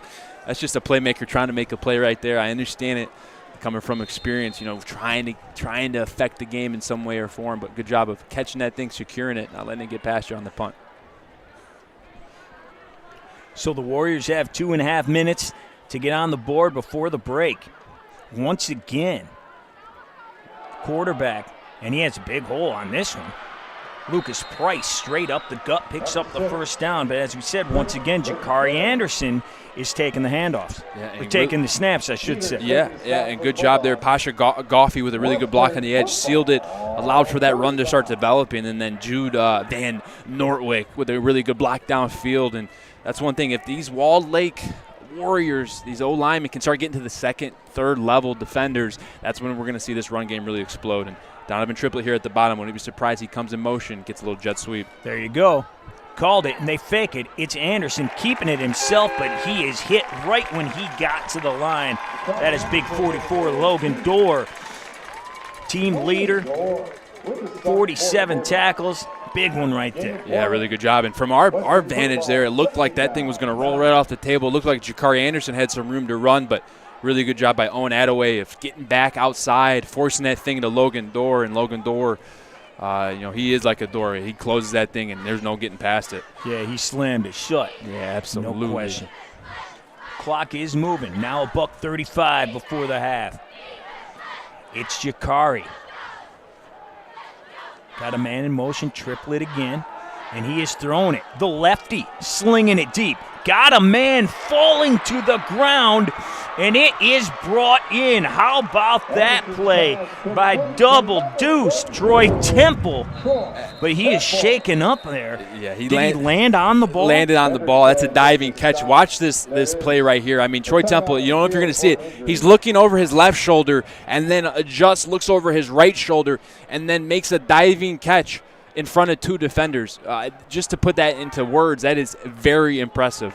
Very good ball skills by him. The ability to cradle the ball and then to roll on an elbow there and secure it. Really good catch there by Troy Temple. And he's been waiting to make an impact, and right there he gets them into the red zone, into their best position field-wise so far today. Incredible job by our cameramen in our replay booth to bring you that. Just a great job grabbing that ball down at the 20. I was about to say he's still on the ground, but Troy just jumped up. He's looking like he's all right. Maybe just got the wind knocked out of him a little bit. Yeah, that wind. When you get that wind knocked out of you, you're like, oh my God, I cannot breathe. I cannot. So he caught his breath. He's going to get off the field, and if it was a little loss of air there, he'll be back out here shortly. Well, we've been telling you all about him all day, and that right there is what we have been talking about. He is an incredible athlete, runs a 4.4 740, and you saw that speed right there and the athleticism to lay out and make the play. Here we go, first down. Warriors got something going, slings it out. That is Lucas Price picking up a couple. You see the pass game coming alive here. Jakari Anderson, you got to compliment the throw there on that last play too. And it looks like Troy Temple is going to be back in the game as they're going to need him. He is one of their main playmakers here on offense, especially when Donovan Triplett can't get going, when the run game isn't there, or when they need to play downfield. They look to 22 Troy Temple. And the Warriors trying to hurry up with the backup quarterback. They're down to under 45 seconds. Got the bunch formation at the top of your screen. And we got a stoppage. That's got to be tough right there when you're running with a guy who has not been under center all year long, trying to make something happen, and you need to move. Against the Bulldogs. Coming up at halftime, we're going to have a light show performed here by the Mason High School Marching Band. We head to State Champs Studio as well. We'll check in with the Mr. Football and the Anvil Award. We'll have an update for you that's delivered by Hungry Howie's. That and more right here on State Champs Game Time Western Live. Football, second down, 3. Offside called there. Second in about 3. 36.4 seconds on the clock. Temple in motion. It is pitched. It's Triplett. He's got some room, but that room went away pretty quickly. Hayden Hendrickson in there, along with Logan Dorr to get the stop. And it's going to be a timeout for Western. And sometimes when your running back is so fast and he gets out ahead of your lineman, it messes with the development of the run play. Right there, Donovan Triplett's trying to find a crease, ends up pushing past Drew Wojciechowski, and he just couldn't find the right block. Ends up beating the block, and you got to wait, let that block develop, and then cut off it right there. And Donovan just a little too quick to the hole. Lights will be coming off right at the half. 27 seconds to go here. Great one so far. Awesome job by Mason thus far, and especially, as you mentioned, slowing down Triplett, because this is a guy with over almost 1,700 yards already on the year, and they are really making him earn every single one. Yeah, they are, and they're doing a fantastic job. And you got to give credit to the other side too. Kason Carswell does have that rushing touchdown. They are on the board. But with Mason having 2 interceptions and only 7 points to show for it, you got to give credit to Walled Lake defense as well. Both of these defenses are really coming out here and putting on a good show here in this first half. Mason coming in at 6-1 on the year. Walled Lake Western 7-0. The D3 powerhouses meeting for the second straight year in Week 8. Jakari Anderson in the gun. He's got it. The lefty gonna run it. Still on his feet. Thinking about throwing. Lofts it up corner of the end zone, but it is long and out of bounds, bringing up third. And they try to get to the corner route to Donovan Triplett right there. Donovan Triplett ends up running it into a zone coverage, and Jakari Anderson running to his right as a lefty. It's a little difficult right there. Does a good job of just throwing it away, not making a bad play worse, allowing your field goal to get an attempt here. Well, the Warriors do have a field goal kicker who can get it done. Max Kirk, the senior. We saw him out here banging 55-yarders pregame. Sent it to OT a year ago, and here he is. The kick is up, and it is good. Max Kirk, the senior, gets his team on the board just before the half, and that makes it a 7-3 ball game. Good stop, though, by Mason after letting them get right down there into the red zone. Yeah, really good job. It looks like Troy Temple catches that ball, momentum shifting. Looks like, Walled Lake Western is going to go down there and put this thing in the end zone. I think they had about 2 minutes left when Troy caught that ball, but really good job by the Mason defense, not allowing any creases in that defense to be ran through. Coverage in the back end was great.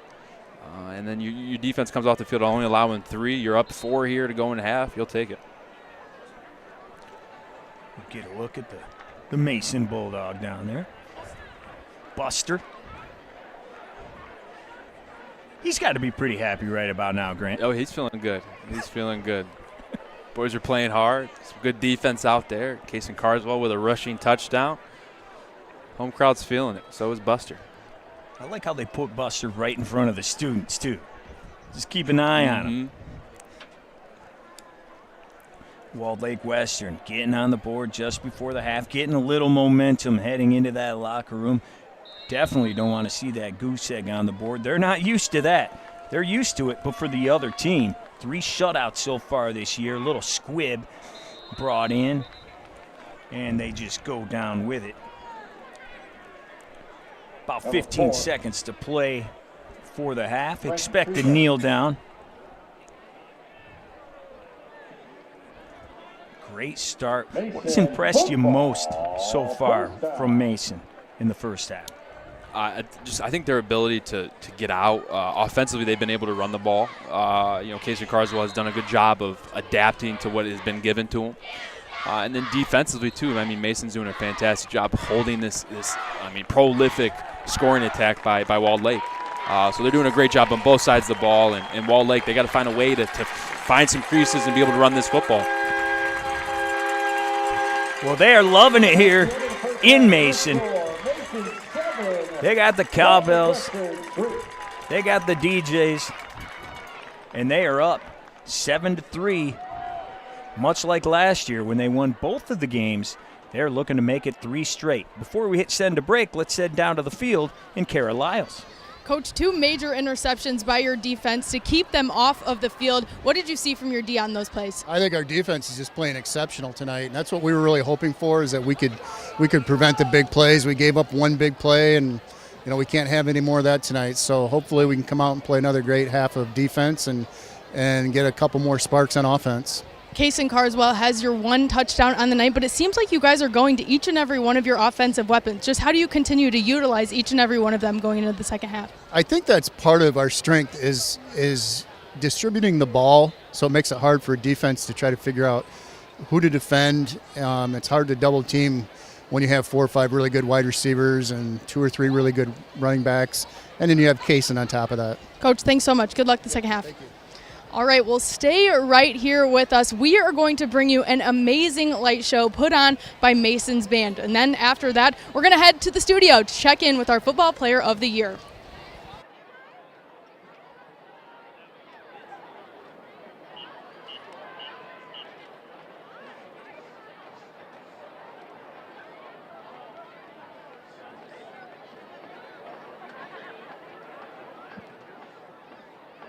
I said when we were talking about Casey Carswell, he is just the guy, right? He's the guy that keeps getting it done. With the amount of youth that's on this team, he's the one that everybody kind of looks to, and that's exactly what's happening here tonight.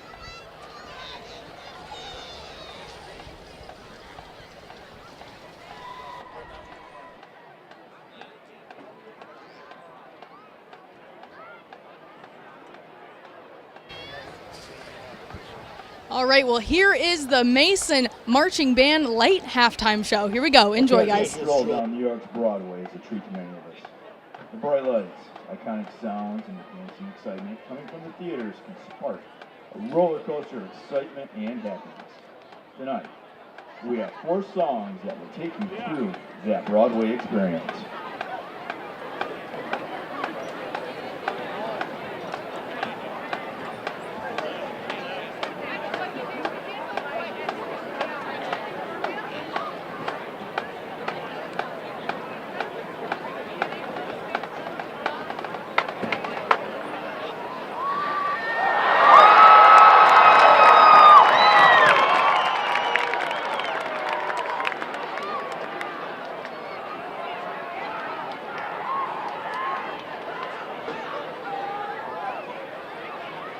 drum majors, is the band ready?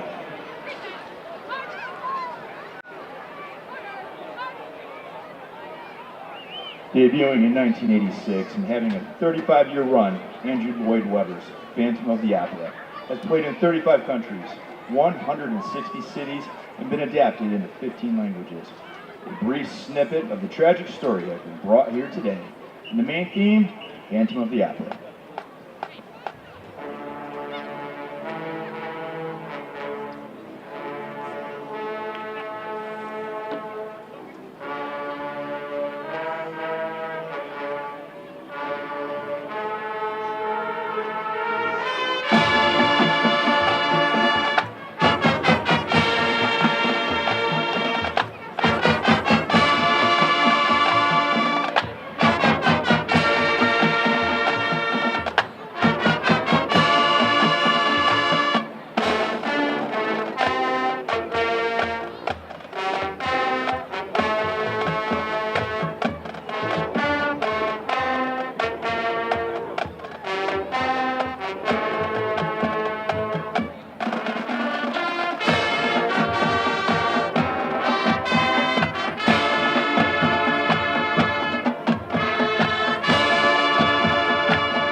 Let's talk about getting you the money you deserve after an accident.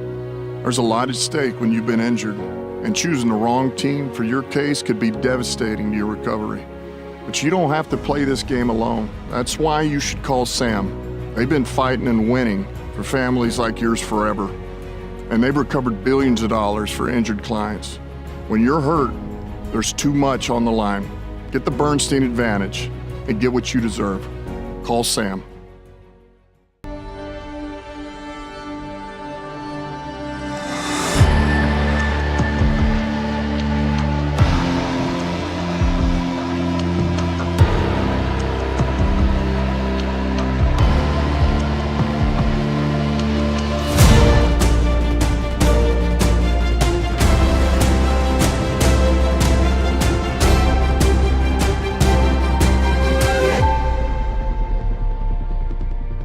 Looking for a score, a schedule, a story? MHSAA.com has you covered. Our newly redesigned website has everything you need to follow high school sports in Michigan. And it's optimized for mobile use. Fans can submit scores on a Friday night, check playoff pairings and game times, or read about the student athletes from your community. Your first stop is MHSAA.com. Connect with us online and get everything you need all in one place. One day, Saturday, get the biggest Black Friday deals ever at Gardner White. Save an extra 25% off, and only we pay your tax, and no interest for 60 months. And it's in stock with free same-day delivery. No waiting. Living rooms, dining rooms, bedrooms, all an extra 25% off and no tax. Plus, come in Saturday and get a bonus $100. Save more with huge Black Friday discounts at Gardner White. Missing a piece. Is that missing a piece? Is someone eating this back there? You can make me another pizza? Why is there always 7 places?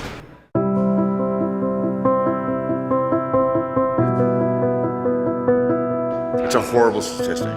Troubling. Should be 0.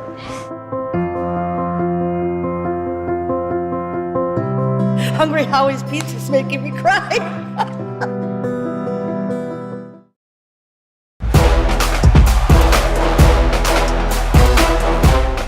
Hey, what's up, Michigan? Welcome back to another update in the State Champs Mr. Football Race presented by Hungry Howie's. Lauren Plant, Sean Belizean here, and man, we are through 7 weeks, and we are making a change. Now, if you've followed this race over this year or the past several years, you know that if you are getting it done, if you are killing it, eventually we will get to you, and this guy has been on our radar for quite a while. In fact, since last year. But I do want to say that Grand Rapids South Christian has lost their last 3 games. It certainly is no fault of Carson Viss, so he is going to be falling out of our top 10 for the time being. Could play himself back in. But this guy, last year as a sophomore, over 1,300 yards, 14 TDs. This year, he's already blown those numbers out the window. And you know what? Team success is part of our criteria. This is why we put our criteria up all the time.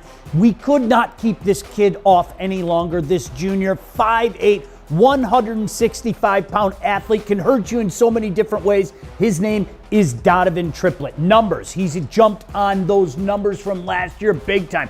Over 1,600 yards rushing, 22 touchdowns, 117 yards receiving, a couple more touchdowns. The kid does some cornerback as well. Oh, by the way, we mentioned team success. How about the Warriors? Walled Lake Western at 7-0. They are flying right now. So this young man has a bright future, and I'm excited to see, Lauren, what the future is for this Walled Lake Western team as well. They are a red-hot team. They are 7-0, and really excited to see what they do in this year's Division III playoffs. Now, one thing I want to mention is we have got a heck of a voting race going on at StateChampsNetwork.com. So Elliot Larner is leading the pack. He's got over 1,600 votes, but A.J. Hill, Bryce Hurley not far behind, though they have over 1,000 votes themselves, and there's a couple other guys that are chasing them. So the race is on, and it's just getting heated up. And this is why we love to make you a part of it. And you guys have mounted up. You still have plenty of time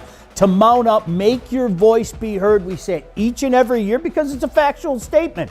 The guy who is the leader automatically goes into our Final Four. We'll all sit down in a room, we'll debate, we'll crunch the numbers, we'll use our criteria to a T, but you can give your guy the added boost. So get out there and vote early and vote often. And you do it by going to StateChampsNetwork.com, clicking on SC Awards, click on Mr. Football, go there and vote. And of course, during the month of October, support Hungry Howie's because it is Love, Hope, and Pizza, and they make a donation every time you buy a pizza to the National Breast Cancer Foundation. Do that. We'll see you next week.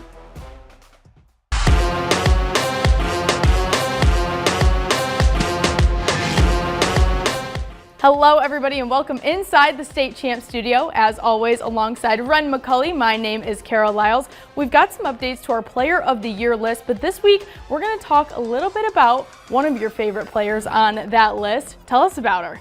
Izzy, she is a passionate player. You know, she plays 6 rotations. She is a firecracker on the court, so it's really, really fun to watch her play. Well, she's on a Marion team that's full of other talented kids, but what is it about her on that team that makes her so special? Yeah, a lot of her teammates look to her to fire them up and get them going, you know, especially when they're down and struggling.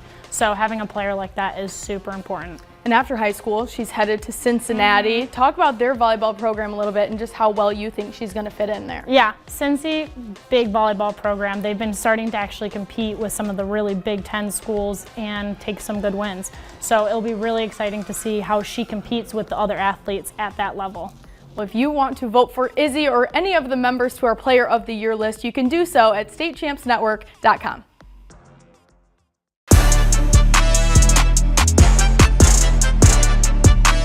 What's up, Michigan? You know what time it is? We're going to talk about the top 25 rankings in the state of Michigan here. And to help me, Lauren Plant, do that is Scott Bernstein. The definitive. Yes, he's right. I absolutely believe that 100%. And I'm not just saying that to be a company man. I am saying that because I truly believe it. And I know the work this guy does to put into it. So we've got some movement this week. We got a team shooting up and we got a team climbing in. Yeah, let's start with Utica Eisenhower. What a great job by Coach Smith with this 2024 group. They upset Dakota. They are now the two-time defending MAC Red champions. Last year, I think, was a little bit more expected. They had to make a lot of personnel changes this year, and it doesn't seem to have affected the trajectory of this group. And just hats off to the Eagles and winning a second straight league championship. And again, this one more kind of an upset fashion. And when you're talking about Ike right now, you got to talk about Connor Temple. He's a safety. He plays a little bit of Viper. He's a wide receiver. He is the heart and soul of this Utica team and is just imposing his will on both sides of the ball. Jack Bullock has stepped in at quarterback for a 3-year starter, and Preston Crum, who's actually here at LTU right now, and has looked like a savvy vet in his first year starting. He actually did a Jared Goff impression last week. He caught a touchdown from his running back. We can't forget about our Mr. Football candidate, Bryce Hurley. You know, I love when I see versatility, and I love when I see kids that have to step up and maybe fill a role that they hadn't filled before, and then they exceed expectations. And Hurley made a move from wide receiver. He's committed to Grand Valley State. Made the move from wide receiver to running back, and it's been seamless. Yeah. He looks like Jahmyr Gibbs back there. Yeah. I mean, he is a jitterbug and is racking up the stats. So Ike looks really strong. And then moving over to the team that jumped into the rankings for the first time this year, Dexter, the Dreadnoughts. They probably should have been here a little sooner, but I got them in. And it's rare when there's a team not in the top 25 that has 2 future Big Ten players. Yeah. And with Dexter, you got Cam Clark leading the offensive line. He's going to Wisconsin. And you got Ronnie Johnson, their star tailback, who's going to Northwestern. Cooper Arendt looks really good at quarterback. Nate Gersh is a wrecking ball, sideline to sideline as a middle linebacker. Owen Winder's another really strong line prospect that is just gritty in the trenches. So really like the trajectories heading down the stretch right now for both Dexter and Utica Eisenhower. That's right. Just a couple more weeks of rankings here before we get into the playoffs. You know where you can find it, statechampsnetwork.com. Just click on the SC Features tab, and that's where you can see the rankings that are updated every Monday. We'll see how things play out here. Good luck, teams, as you get kind of on this postseason run. We'll see what happens, and we'll see how that affects the rankings moving forward. We'll see you next week.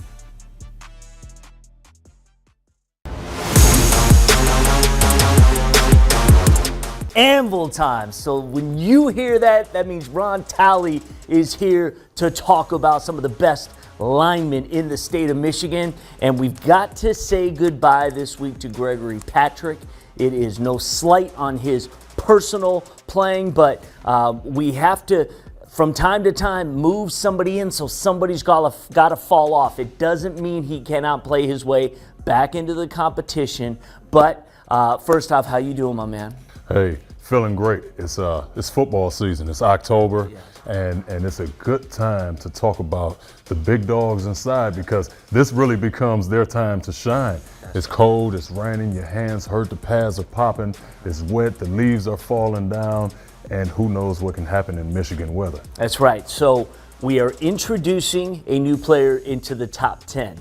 His name is Danilo Guberinic. We've talked about him here on State Champs before. He is a beast, and when you'll watch him play, for me, the 2 words that come to mind, bad intentions. Oh, absolutely. This guy's a finisher.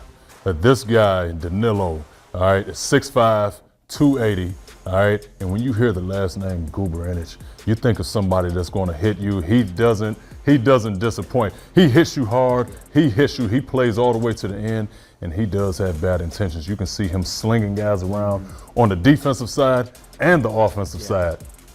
You know, when you see him, you see somebody that really loves this game, and you can tell he's one of the key players, the heart and soul of this very high-powered, tough football team. Yeah, he is committed to Western Michigan. Interestingly enough, his brother is currently at Central Michigan, so you can only imagine what Thanksgiving feast is going to be like for that family divided, as those two hopefully will go up against each other at some point. But what can you say about this guy? Congratulations to Catholic Central on the season they're having. We got him number 2 in the state, and there could be a date with number 1 Belleville at Ford Field, number 1 versus number 2. If the prognostications, according to Snooze to you, those who follow the bracketology, that's where he has them meeting up. Should they make it that far, that would be an epic battle. Oh, it absolutely will. When you think about the Shamrocks and you go over there in their stadium and you hear their crowd and they're all pumped up, then you see the kind of football that they play. They play a lot of smash mouth, tough football, and this O-line is something serious and high-powered. Very physical, and football teams like that last throughout the season because you never know when winter can come, rain can come, injuries. These guys are built for it, and a guy like Guberenich, I love saying that name, a guy like that is willing to tape up whatever bones and ligaments he has to get the win. You can see it. So he's 6'5", 280. And he's very heavy in his hands. And when you see a guy like that, you just can tell that if they end up meeting Belleville in the end, you know, you're going to have a very physical football team ready to steamroll somebody at that point in time. I'm excited. A potential clash of the Titans. We shall see. That's down the road. Playoffs just around the corner, so we'll see what happens, but that's the update. Oh, and I do want to give a shout out to those who have been voting in the Anvil race. Now, of course, you know, we've seen Liam Vaughn, and he's got 32,000 votes. His community's going crazy nuts for him. But I'll tell you what, Justin Bell has got over 7,000 votes, and there's others who are climbing the ladder. They're going out voting for your guy. It's important when we break it all down at the end. So keep voting. I know those guys support it. I know the teams appreciate it, and we want to see this competition to the end, and we will. We'll see if there's any more additions over the next couple of weeks. It's possible. If you got guys, certainly can send that to us. Otherwise, tally the tally man. We'll be back to break it down next week.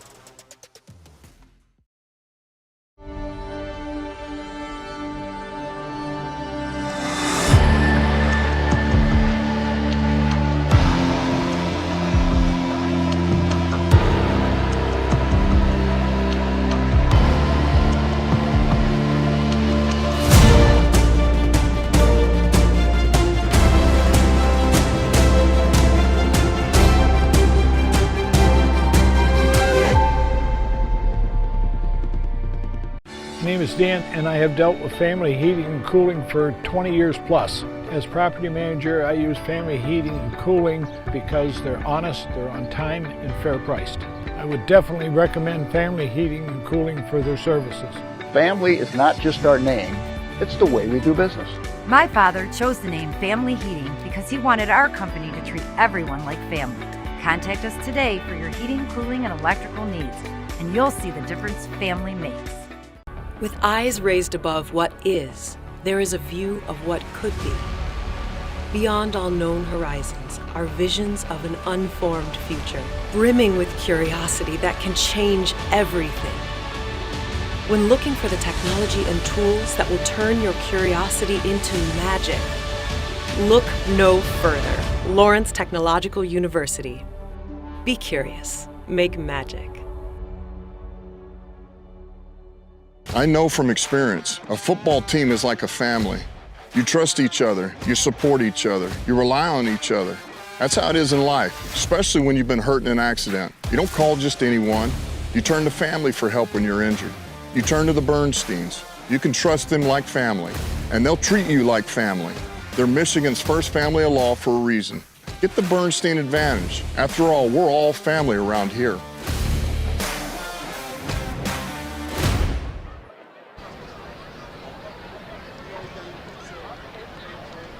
Well, I am here with a Walled Lake Western familiar face, Darius Taylor, here on your bye week. What's it like being able to come out here and watch your guys? It's really cool to be able to get back home in the bye week to see family and just come see the guys, really. I talked to Coach Roach all week talking about the game. It was really exciting for me to get back to see some of my closest friends out here. And there's a lot of alumni back here from my class, so that's really cool. Well, I've got to ask, you're at Minnesota now. What's Big Ten football like? Big Ten football is, it's great. It's tough. It's East Coast to West Coast, so it's, all types of football. It's great. It's been really fun going over to the West Coast when we went over to play UCLA. So, it's been great. I'm enjoying it, and I'm doing my best. You had some success here at Walled Lake Western, but Donovan Triplett had some big shoes to fill with you. Talk about your guys' relationship and just how much you guys have kind of played off of each other in a way. We're definitely really close. We talk all the time. Coach Roach kind of gives some pointers off of my game, and he'll ask me certain questions. And I mean, he's doing a great job. I mean, he's growing in his game. He's changed a lot over the last few years. I think that this season he's kind of growing into himself size-wise, and he's understanding his body and what he can do. I think next year will be really big for him. All right, Darius, my hardest question for you. What's your best memory of Walled Lake Western football? I'd say coming back and beating Milford my senior year after we lost to him my junior year, so that was the biggest thing. All right, Darius, well, thank you so much for talking with us again, and good luck the rest of your season. Thank you so much. All right, guys, back to you. Great to hear from the running back from Minnesota. Has the school record, 2,450 yards, 36 touchdowns. He got it done. So far, his team has been held in check, though. 7-3 at the half. Tell me about that. They have held Donovan down in the first half, and mistakes are kind of getting Walled Lake Western as well. Yeah, they are. Start off with the 2 turnovers. That doesn't help. Field position battle, that doesn't help with those turnovers. And then, Donovan Triplett has been getting contained. They're doing a good job. I think Walled Lake Western's, in a sense, lack of diversity in their game, meaning not throwing the ball every other play, more so running a lot. It's allowing Mason to sit in the box, load the box, get those linebackers close to the line of scrimmage. Walled Lake Western, they just got to come out. They got to push guys off the ball. They got to find ways to set up some window dressing to get some of those linebackers or safeties to move.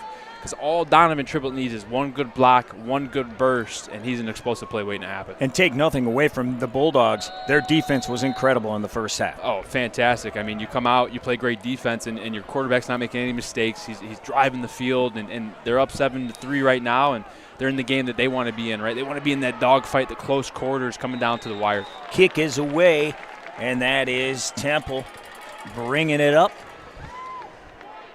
Got banged up a little bit off an incredible grab in the first half if you were just joining us. Long down the field into the red zone, but landed on the ball, got the wind knocked out of him a little bit, but it's good to see him back out there looking to do some damage for his Warrior squad.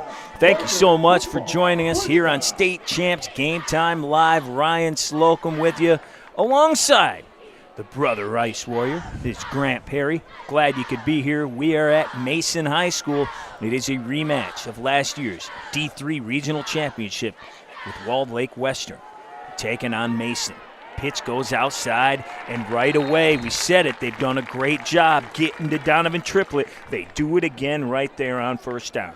Yeah, Joey Child right there, first one to the tackle, does a fantastic job. You got to credit the backside there. Owen Attaway chasing the ball down. It's a power run to the front side, to that left side of the line. Owen's on the right side. He sees that ball. He chases it down, not allowing any cutback. And Donovan, he feeds and lives off those cutbacks. So as soon as he can get to that second, third level, he's looking left, right, trying to find that green grass, and Mason is shutting down all roadways for him. And one of the big stories of the first half, the quarterback, David Kroll, got knocked out early on. Jakari Anderson coming in, and here he is launching it with the left hand. Got a man out there, but that ball is tipped. How about the breakup? Great job by number 10, Wyatt Ball.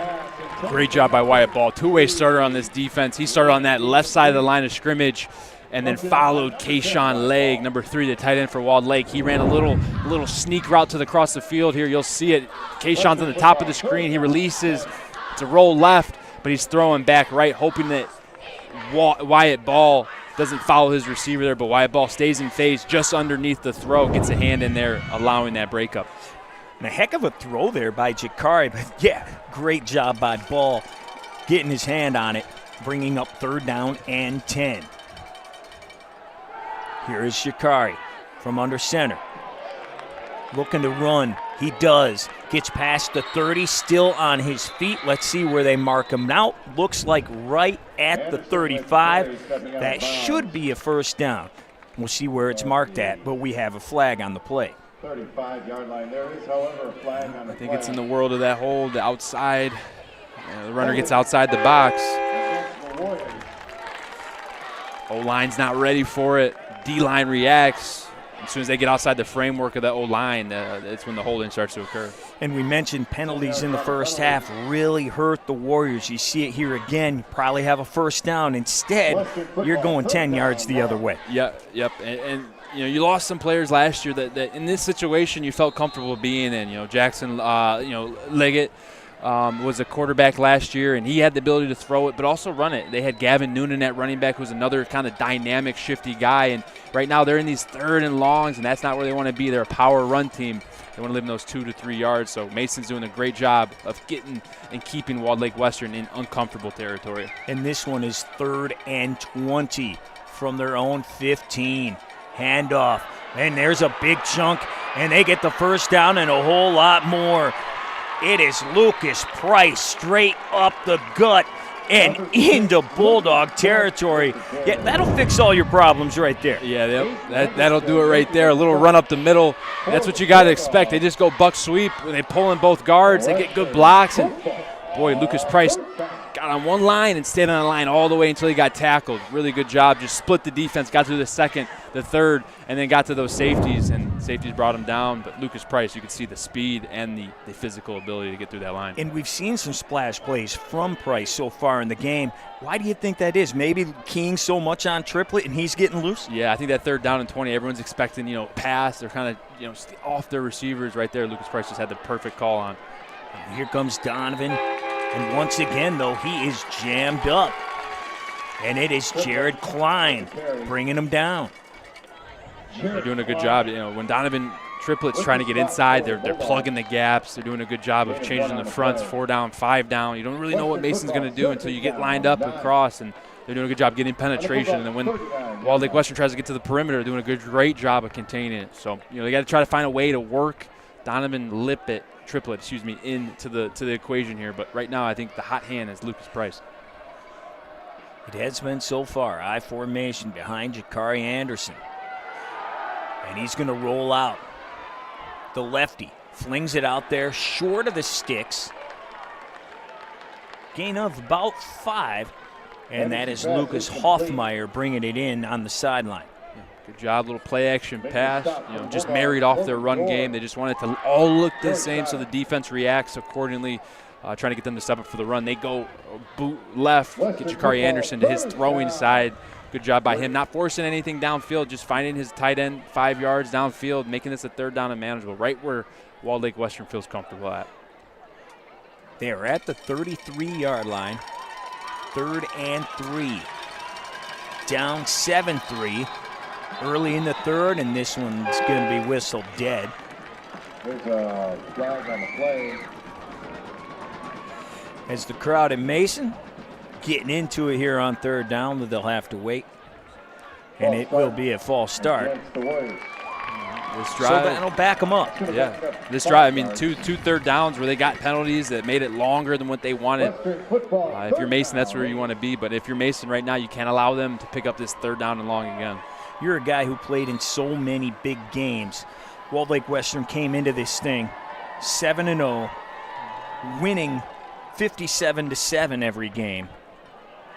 What is the emotion right now? What's your feeling when you're in a 7-3 game on the road and you're down? What are you feeling over there? Are you getting nervous or are you getting tight? You get a little tight. Each player I know wants to make an impact, so they're probably, coach, give me this, give me that. You got to trust your coach, stay the course, and just do what you got to do here. Temple in motion. Jakari looking for him. Slings it down the field, and we have a PI. Hayden Hendrickson was down there covering him one-on-one, and Temple gets the flag on the play. That was a good read, great throw, correct throw too. He got a double post right there. You'll see it right here. The first post, the middle of the field safety takes the first post, meaning the outside receiver, Troy Temple right here, has the leverage he wants. He's got the defender on his outside, and you see the hold there all on his back. That's a good call there and much needed there on 3rd down. Got in there just a hair early. Got to be impressed with Jakari, though. He throws a good ball. That was right on the money. Yeah, great accuracy. It's got good loft on it, too. It's a good thrower. So they have it 1st and 10 from the 24, and here comes Donovan, high stepping his way, and how about that? Takes a lick and keeps on ticking down inside the 10-yard line. And you see it right here. I mean, just watch. Donovan Triplett. You got to assume that he's going to get it again, right? It's their ball carrier, 1,600-plus yards on the season. Look at him hop over a guy, take the hate from Hendrickson right there, bouncing off. That's a guy right there that I can tell that wants to get in that end zone, is craving to get in that end zone. He's been rejected all day. You can see how hard he's running, how bad he wants to get in there. Human Plinko on that one right there. They have the ball at the 9-yard line, looking to find the crib for the first time tonight. Down there in front of the student section from Mason.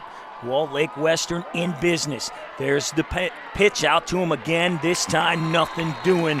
The freshman in there, Peters, wrapping him up.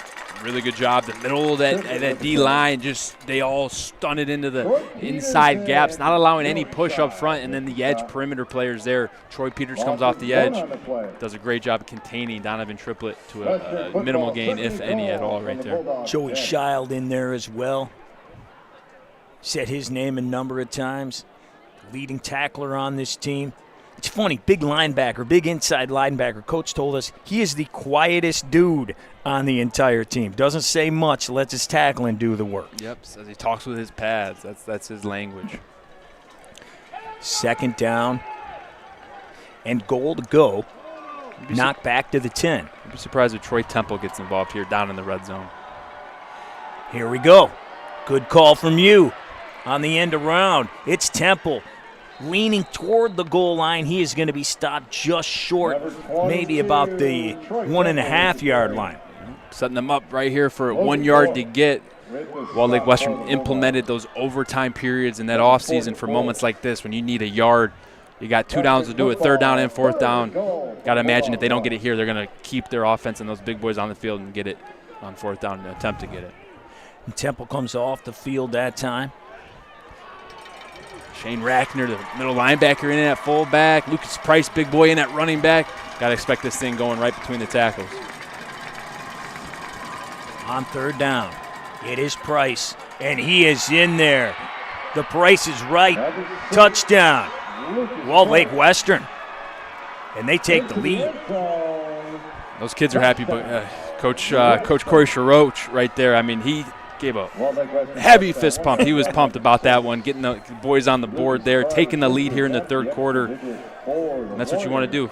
You had a bad first half, but you come back on your first drive here, the 2nd half, and you put it in the end zone. Well, and that is what this team does. They average 21 points a game in the 3rd quarter. So they go in there, they make some adjustments, they make things happen, they pour it on in the 3rd. And they now have 7 on the board so far in this one, and they have their first lead of the game, 10-7 with 7:03 to play. And you talk about a fist pump. How about the fist pump right here on the left side? They loaded that sucker up, didn't they? Lucas Hoffmeyer in there, 17 with a great block. Shane Rackner in there, 51, leading the way. And look at Liam Vaughn, 72, finishing his guy 6-7 yards in the end zone. That's what you love to see.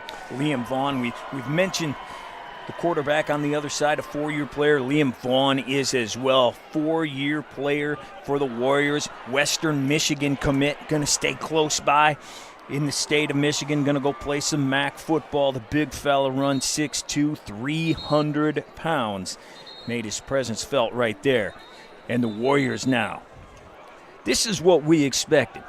Now we're going to maybe see a little back and forth. The offense is getting moving here. Low score game so far, though. 10-7. Walled Lake Western hoping to keep that perfect record alive. Looking to improve to 8-0 on the year. Getting a little revenge after losing 2 games last year to Mason.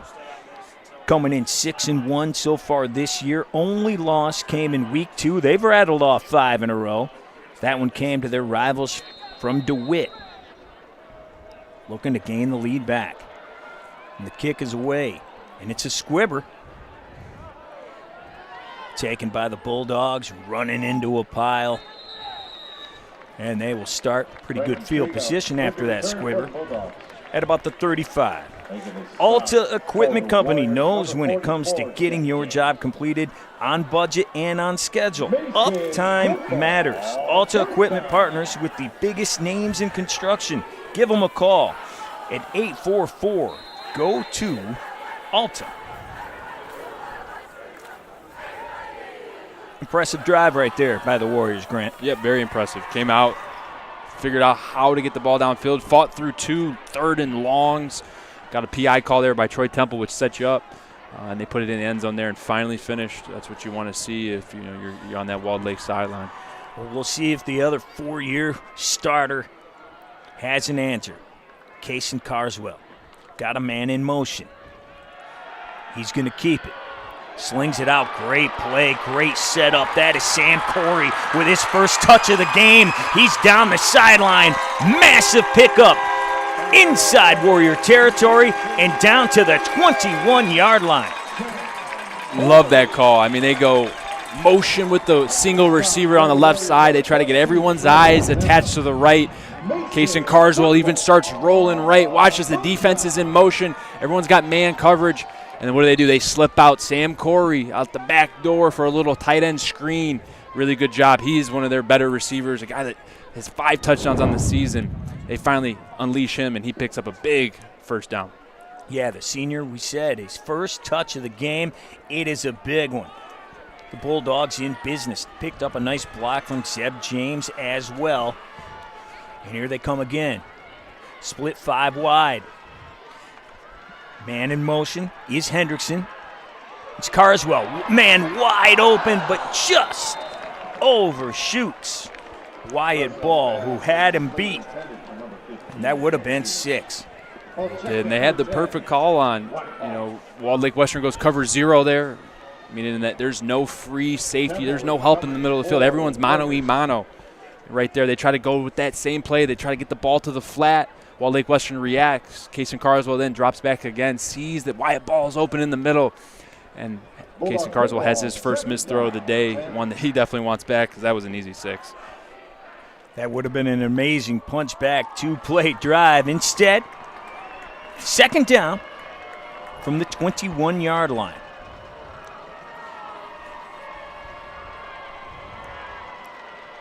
Man in motion is Hendrickson again. This time they keep it on the ground, bounced outside, nothing doing. Brought down there, Shane Rackner with the big tackle. Shane Rackner in on that big tackle and set up by Lucas Hoffmeyer, setting the edge from that defensive end position. Really good job. They try to run a counter play, which means they got to try to kick out that defensive end. They want to try to displace him as far away from the formation as they can. Right there, Lucas Hoffmeyer stands his ground, doesn't get pushed, allowing that defense to fly to the ball. So it'll be 3rd and long with 6:10 to go. Everybody's in motion. Now split 5 wide. The freshman, Peters, in the slot, bottom of your screen. He's in motion. Carswell stepping up. We got a flag on the play, and that ball thrown right into the gut of the guy we just talked about. Rackner couldn't hang on. We'll see what the flag's all about. And it is a hold. It is declined, and that'll bring up 4th down. Declined. Number 51, Shane Rackner, breaking up the pass for the Warriors. Mason football. We'll see what Mason decides to do here on 4th down. I believe Colin Winters is walking out there. He is. Kicked one earlier in the game, but it was taken off the board due to a penalty. As we said before, he is 3 for 5 on the year, has a 42-yarder. This one straight away from 40.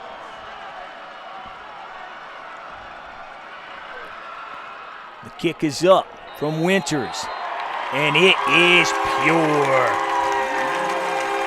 Colin Winters with his 4th field goal of the year from exactly 40 yards away, and with 5:40 to play here in the 3rd quarter.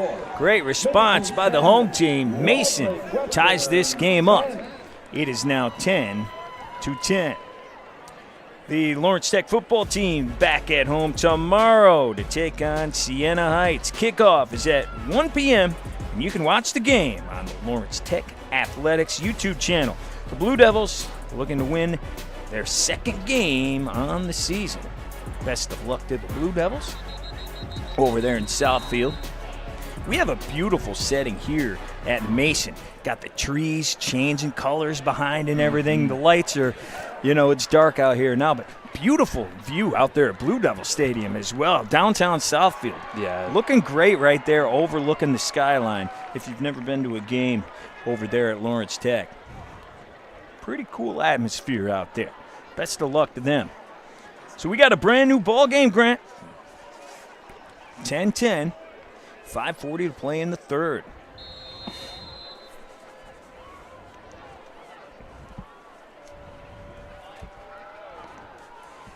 Short kick. Takes a hop at the 25. And that is where it will end up. Wes Nichols recovered it. Trying to keep that ball away from Troy Temple. Just past the 25-yard line. Well, great response coming out of the locker room by the Warriors. They'll try to do it again here, and it was the Lucas Price show on that last drive. It was, and you gotta imagine Donovan Triplett's just itching at the bit to get on the highlight reel as well. Once again, it is Jakari Anderson under center. Hands it off. Up the middle, nowhere to go. Triplett has not been able to break away yet. He did have one, and it was called back by a penalty. Yep, they got his number in between the tackles right now. Logan Dorr, he can smell it. Anytime Donovan Triplett's getting that ball in between the tackles, Logan Dorr, you can rest assured that he's going to be in on the party as well, doing a good job. He's second on the team for these Mason Bulldogs in tackles. Was one of the team's top tacklers last year, and and he closes that door when he wants to, that's for sure. 2nd and 9. Jakari will take this one under center. I formation. Quick toss outside, but that goes over the head.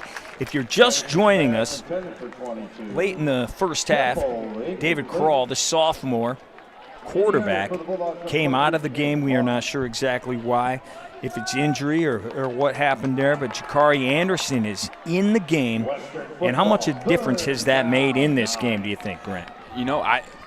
It's hard to say. They obviously, the record that they've had coming in undefeated, all these points, all these yards, and you look at the score here, they have 10, right? You say, well, maybe that's the reason, but, you got to give Jakari Anderson some credit, too. He's helped move the ball. David Krall was in there, and they couldn't move it really much at all, so. Just marched down the field on the last drive. Exactly, so got to give credit to the junior captain, Jakari. 3rd and long once again. 9 to go. Fakes the pitch out. Looking to throw, but he's got to roll to the wrong side. Remember, he is a lefty, and he is brought down. Looks to be short of the first down at about the 35-yard line. Needed to get just past to about the 36. Yeah, and they're going to mark that well short. Western football, 4th down, 1. So it'll be 4th down again. Great response by the Bulldog defense here after giving up the first touchdown of the game on the last possession. They come up with a big 3rd down stop. Heavy personnel in the game. Don't know if they're going to pooch punt it, but they got a big tight end in, 2 tight ends, extra linemen. Wouldn't be surprised here if they say, you know what, it's time to go ahead and get this yard. Lucas Price in at the running back position. It's looking like that's what it's going to be. Yep, the quarterback is under center, unless they're going to hard count him here. Mason does not jump.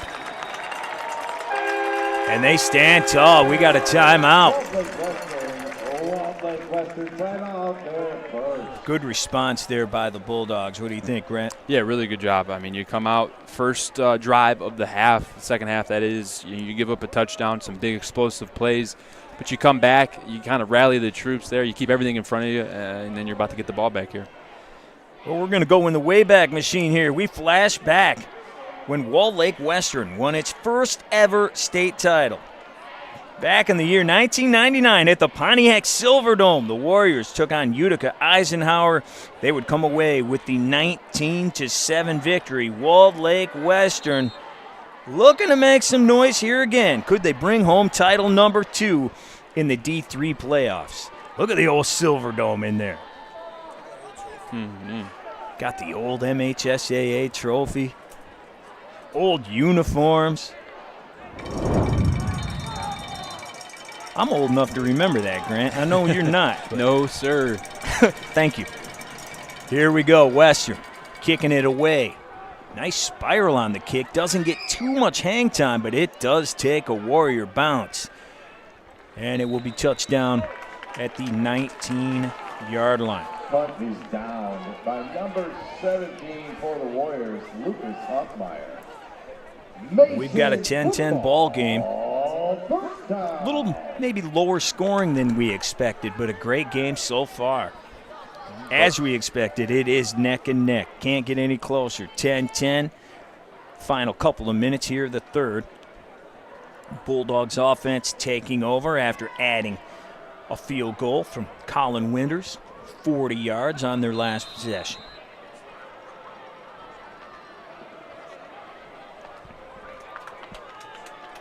First and 10. The future Western Illinois quarterback now under center. He'll throw. He's looking long. Down the sideline. Got a man down there. No flag. The sophomore Luke looking like he wants the flag. He is not going to get it. Great coverage out there. Take another look at it. You see Wes Nichols 7 in coverage, face guarding. You know, and Luke does go to try to get that ball. I think that could go either way. But at this point in the game, hey, let the kids play. You're an old receiver. You want that call, don't you? You want it. You want it, for sure, for sure. You got to sell a little bit more. Kind of come back to the ball a little bit more aggressive, make it really look like that DB halted your progress to get to that football. Everybody in Walled Lake saying that is great D by the junior. Wes Nichols making the stop. Got them all spread out for Carswell. Throws it to the freshman. But Peters cannot hang on to it. Carswell pass intended for 15. They try to go screen to the boundary here with Peters, and Peters caught one in that first quarter, had a good run, picked up a first down. That time, Walled Lake Western was a little bit all over it. That time he sees those white jerseys in his area, tries to run before he catches it. That's about the only mistake the freshman has made all day. He has been incredible. You talked about the one run he had there, bouncing all over the field, and then an incredible interception in the first half as well, falling backwards and brought it in. Great job by the freshman. The young Bulldogs.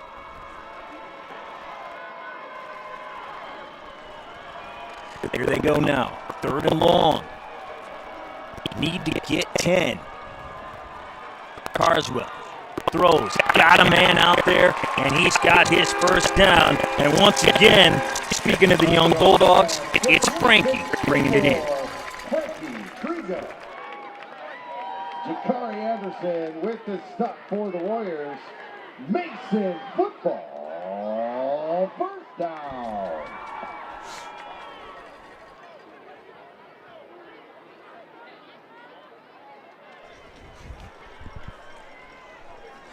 So it'll be first down for the home team. Mason picking it up. Those young Bulldogs, tell you what, they are stepping up. Frankie with the big catch to keep this drive alive with now 2:50 to play. Carswell slings it out. Got a man. Doesn't get much, though, that time. Wyatt Ball.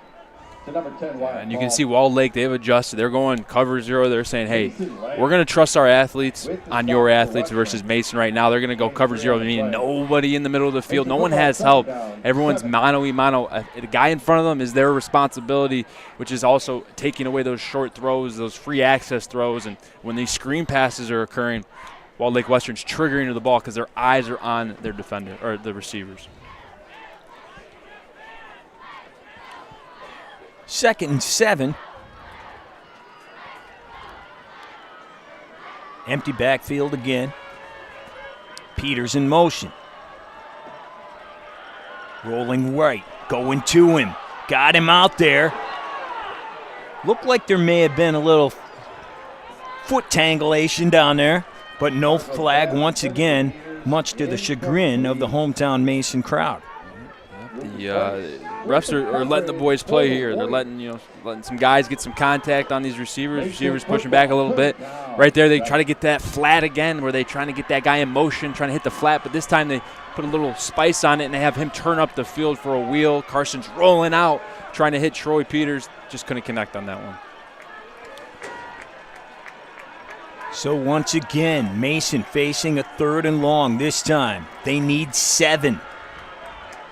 Got to get to about the 42, 43-yard line. Carswell going back to the air, but he's in trouble this time. Wrapped up and brought down. Great job there by the defense. The Warriors stepping up. Lucas Hoffmeyer making the play. Yeah, really good job. Look at Lucas Hoffmeyer right here on Isaac Branton, number 62, left tackle. Carson Carswell doesn't have the ability to step up because that front side pressure from Pasha Goffey, 73. So he tries to roll left, but there it is Lucas Hoffmeyer, the junior DN, with the contain, the two-way starter with the tackle, sack, much needed. Lucas really making his presence felt so far today. Gotten after the quarterback a couple of times, had a great block on the touchdown. Mason kicks it away. Double deuce. Brings it in at the 45. Family Heating, Cooling, and Electrical. Family, not just the name of our company, but it's the way we do business.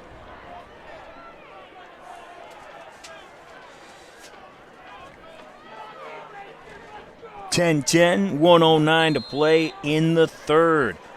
If you're just joining us, thank you so much for joining us here on the State Champs Sports Network. Game Time Live, a D3 showdown, Week 8 of the MHSAA high school football season.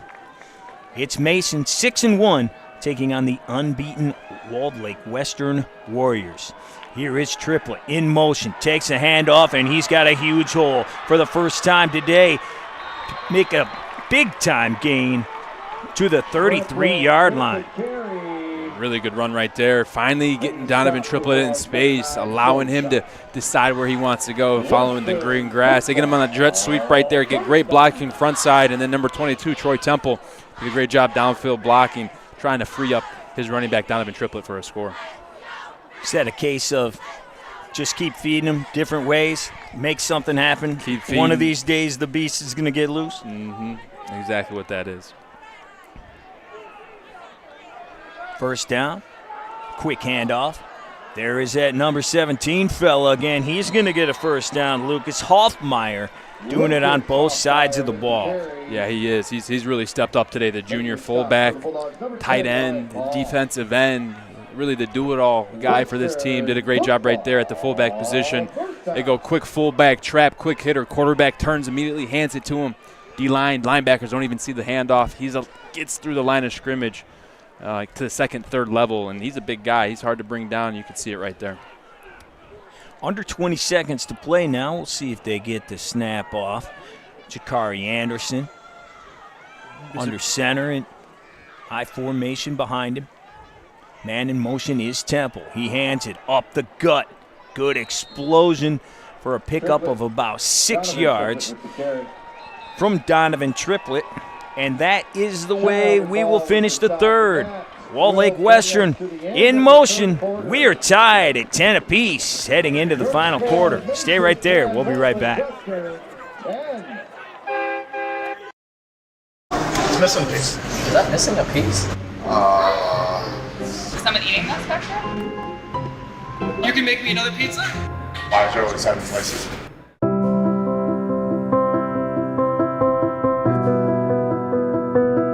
It's a horrible statistic. Troubling. Should be 0.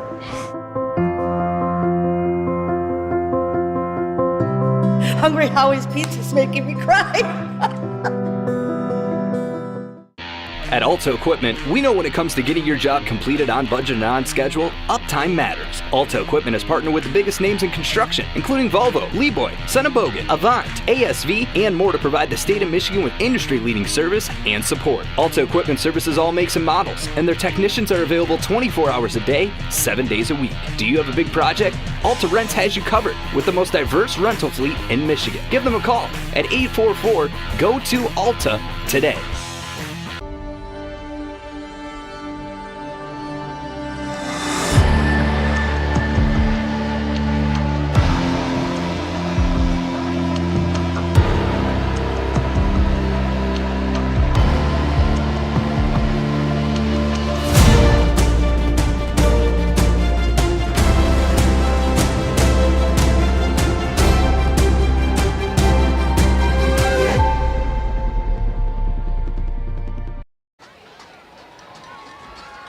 Welcome back here to Mason High School. We are knotted at 10 heading into the fourth quarter. Well, next week at Walled Lake Western is set to be a big one as they are hosting their annual Pink Out game. Now, they partnered up with the Warriors for Warriors Foundation to provide support and funds for those battling cancer. Now, this is their 12th year doing this, but it's not just football, you guys. They do it for each and every sport that they have over at Walled Lake Western. And with talking with Coach Soroch earlier this week, he said it's honestly a tradition like no other. And they do it big. They do it right. There's pink jerseys, there's pink t-shirts, there's a pregame parade. They do it really big, and he said it's just a tradition that this community and these football players really enjoy and are happy to be able to do each and every year, guys. Great to hear, Kara. Thank you so much. 2nd and 4, straight up the middle. We'll see if Price got it. Looks like he did, and they will move the chains again. And that's one area of oh, excuse me, that was Price there. Price, he's your hard runner. He's going to do the hard things in between the tackles. I was going to talk about Triplett. And Triplett, he's grown in that regard in between the tackles. Last year he had a lot more patience, a little hesitation. This year he's not afraid. He's hitting the tackles, in between the tackles hard. And 2 plays ago you saw that there. It was Lucas Price. So it's 1st and goal from the 9. Out of the gun. Quarterback keeps it. Jakari up the middle, going to be just shy. Brought down at about the 1. Haven't seen that play yet. Nice play there to pick up about 9 yards. Yeah, good job by Jakari, understanding that, hey, I got to read that defensive end. If he reacts and relates to the running back, I got to pull it. He does a great job of not bouncing it, not going to where it's not supposed to go. He followed his blockers between the tackles, and as a smaller quarterback, junior at that, that's a little hard. You know, those are some murky waters going in between the tackles, but he does a great job. Almost finds the end zone, putting this thing on the 1 yard line. And maybe that adds a little something to the lineup too, because he's a receiver, so he's used to getting out in there, and he did right there. Running the ball. They got him bunched up on the goal line. Handoff, Triplett, I should say Price, and he's going to wind up just at about the line of scrimmage. Yeah, right there, Jared Klein on that D-line, number 54, did a great job of fighting through his block, not getting pushed back. And then Hayden Hendrickson comes in with the cleanup. You'll see it right here. 54 lined up right across from that center. Look at him push the center back, and then him and Hayden are playing in the middle, that A-gap. They do a great job. Center has to take 2 guys, but you can't block 2 guys with 1 guy. They do a great job. 54, Jared Klein, and number 0, Hayden Hendrickson, playing in the opponent's backfield. Great job there. Brings up 3rd and goal. We have a 10-10 tie with 10 minutes to play. And we have a flag. Pre-snap. Looks like they're going to be backed up a little bit. Yeah. And that's just, Jakari Anderson. He is the backup quarterback. But he doesn't take all the reps that David Krall gets throughout the season. So when you get under center, and he's a junior too, so he's a younger kid, you got to give it a second. 1, 2, you look both left, right, make sure everyone's down, not moving, then snap it. He gets up to the line of scrimmage on the last play. Looks left, just snaps it. Guys aren't set up, false start. Now you're fighting 3rd down and goal from the 6-7 yard line versus that 1 yard line. That's tough. We'll see if this is going to come back to haunt him here. Lucas Price has been doing some damage. He's there in the backfield. Triplett in motion, going to the top of your screen. There you see him in white, number 5. 3rd and goal. The lefty gonna throw it. Has a man right at the goal line, but it's no good. Wes Nichols was the man he was looking for, and it is 4th down. And I think Wes Nichols was caught off guard. That's a tough throw. When you're rolling left and you're throwing back into the defense, Wes Nichols goes to set up right over the center, right at like a 5-yard hitch essentially. And he was ready, but didn't know where the ball was coming from. That time came from that left, rolling to the left. That's a hard throw, throwing across your body. It's usually a throw that coaches tell you not to make. Well, Max Kirk out here to do some more damage. Got one earlier today, looking for his 2nd field goal of the afternoon. This one a little bit shorter. It is up, it is through, and it is good. Walled Lake Western moves back on top. They now lead 13-10. We also want to thank our good friends at Hungry Howie's for all the work they have done fighting breast cancer through their Love, Hope, and Pizza campaign all October long. With every pizza sold, Hungry Howie's makes a contribution to the National Breast Cancer Foundation. So back and forth they go, trading three-pointers here.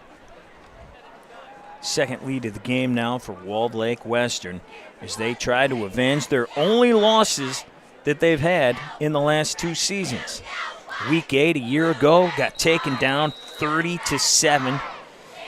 And then that classic in the regional final last year, D3, 44-41 in overtime. Max Clark made his presence felt in that one. He sent it to OT.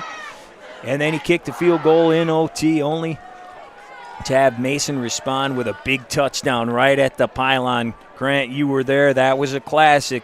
We got another great one right here with only 9 minutes to go. Yeah, after last year, there's no surprise that this game is a three-point game with 9 minutes left. A little bit polar opposite last year. Defenses weren't on the field last year. It was a 44-41 game. This year, looks like the defenses have stepped up, and each team knows each other. Mason lets this ball go. It ends up in the hands of the freshman, Peters. As we've had a squib off here the last couple of kickoffs. Yeah, that one got through a little bit. Just the way Walled Lake Western drew it up.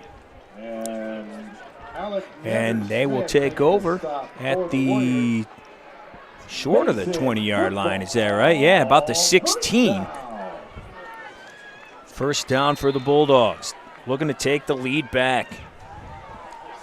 Interested to see if Walled Lake Western stays with the cover zero look, which it looks like they are. You can tell when all the defense is in one straight line. See how everyone's flat? The guy in the green gloves, Troy Temple, and all those guys usually tells you that they're in a cover zero look. 5 wide for the Bulldogs. Looking to the sideline is Kason Carswell, but it's going to end up just short.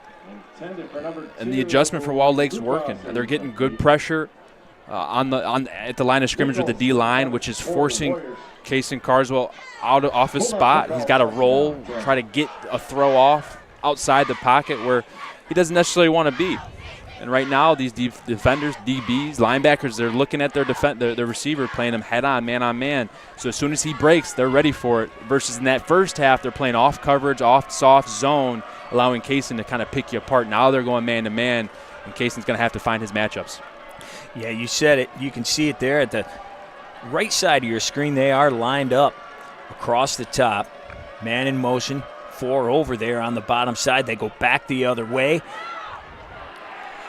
But great coverage on that play as Wyatt Ball brought down after just a short game. If any. Maybe lost a yard, actually, on that one. Yeah, he might have. This D-line's flying good. Pasha Goffey right there. He didn't make the tackle, but he saw the screen coming. He was on the right side of that D-line, reacted, saw the screen player on the right side, and then went and just got in his way, allowed the defense to come corral him. And right now, this defensive adjustment for Walled Lake are working in their favor. Yeah, they did lose a yard, so it will be 3rd and 11. Clock is ticking. 8:20 to go. Deep in their own territory, the senior looking to make something happen. Slings it out there. Has his man Hayden Hendrickson, and he's got room. And he is bouncing off defenders and still on his feet all the way to the 35-yard line. This Bulldog team, whenever they've needed a big play, they have gotten it. If you want to talk about making a play in the game when it matters, Hayden Hendrickson right here. I mean, watch this. First off, he catches this ball. Then he's got number 3 man-on-man right here. He says, you know what, I'll run right by you. And then guess what? He's got another guy coming up right into his face, and he runs right through Wes Nichols. And, boy, he keeps humming. And then Troy Temple was able to kind of slow him up. But, boy, did the Bulldogs need that one. And Hayden Hendricks right there comes through clutch with a huge explosive play. An incredible play there. Puts his Bulldog team back in business. But we do have a man down, and you mentioned Wes Nichols took a blow there, and he is still down on the field. hoping he is all right. Numerous members of the coaching staff and medical team are around him, and we'll give you an update as soon as we can on him.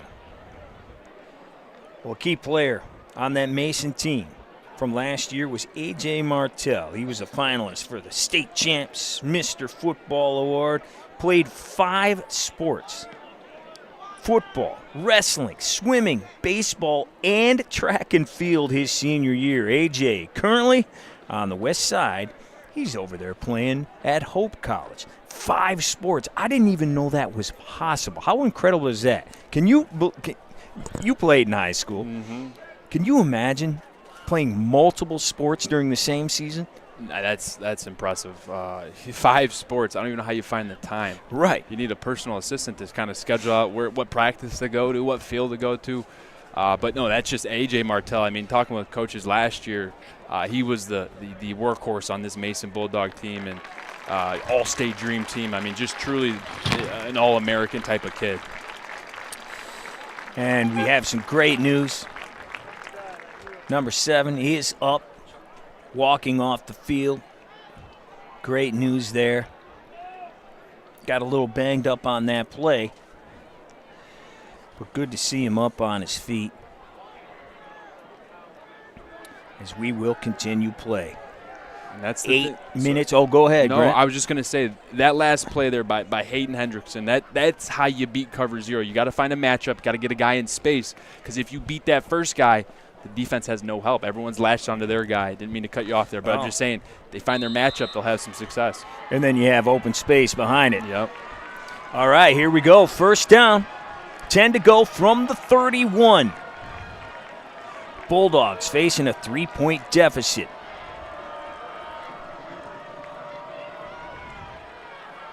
The senior under center. He's going to throw it.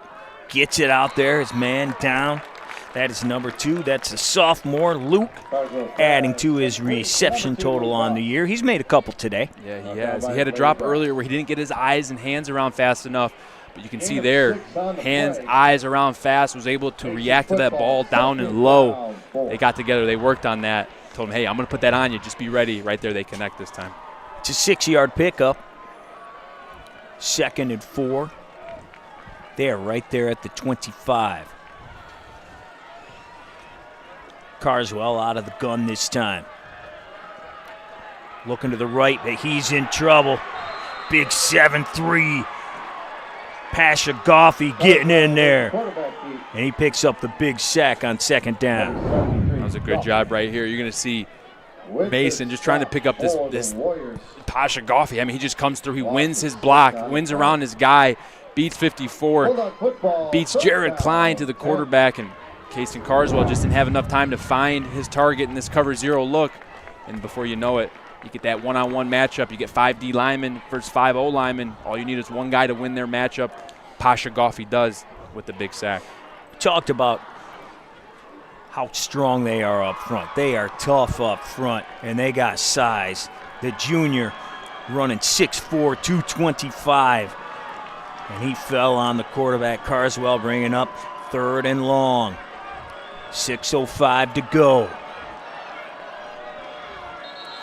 Carson Chapin in the backfield with him, but we have a whistle. There's a flag on the play. Delay a game here on Mason.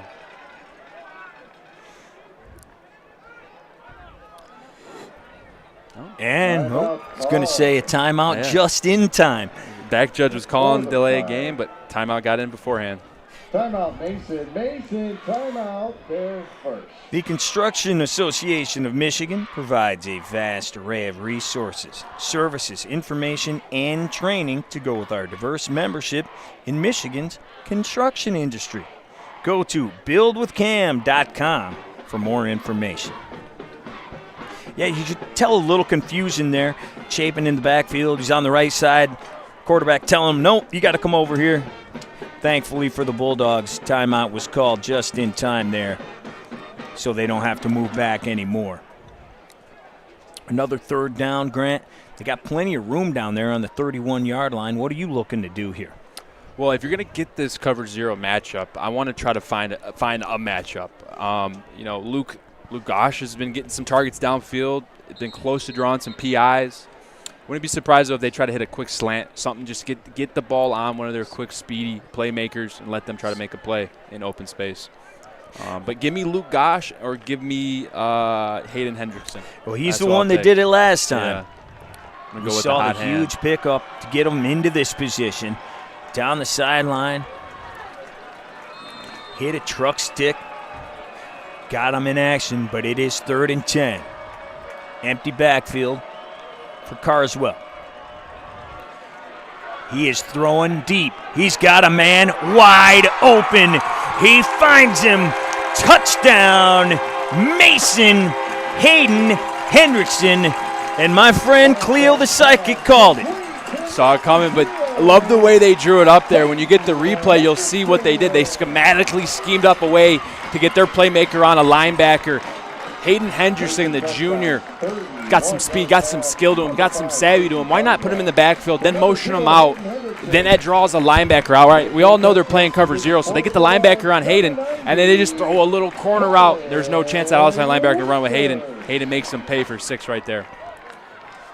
What an incredible drive by the Bulldogs, and the junior had the 2 biggest plays. The big catch out of the backfield, got him down in position. Here is the extra point. It is up and through to make it 17-13. Mason on top, but then the 31-yard touchdown to give his team the lead as we take another look at it. Yep, so they motioned Hendricks out. And what did that do? That put Kaysen Legg on him. Kaysen Legg's a taller, bigger linebacker. That's a matchup you want all day in space. Great job right there by the Mason coaching staff, understanding what the defense is giving you and then putting your playmaker in a position to play and succeed. And they come through. Kaysen Carswell with a great throw, Hayden Hendrickson with a great route, and a touchdown to take the lead. So Mason takes the lead back. They were there throughout the entire first half. Here we are in the second half. I've told you about that regional championship game numerous times. How many times that one went back and forth. Both teams pulling out a double-digit deficits in that game to send it to overtime. And we're looking at another classic here in Week 8. The Salvation Army is teamed up with the State Champs Sports Network. Help support the Salvation Army by volunteering for the annual Red Kettle campaign. Go register to ring.com, sign up as a group, or you can do it as an individual.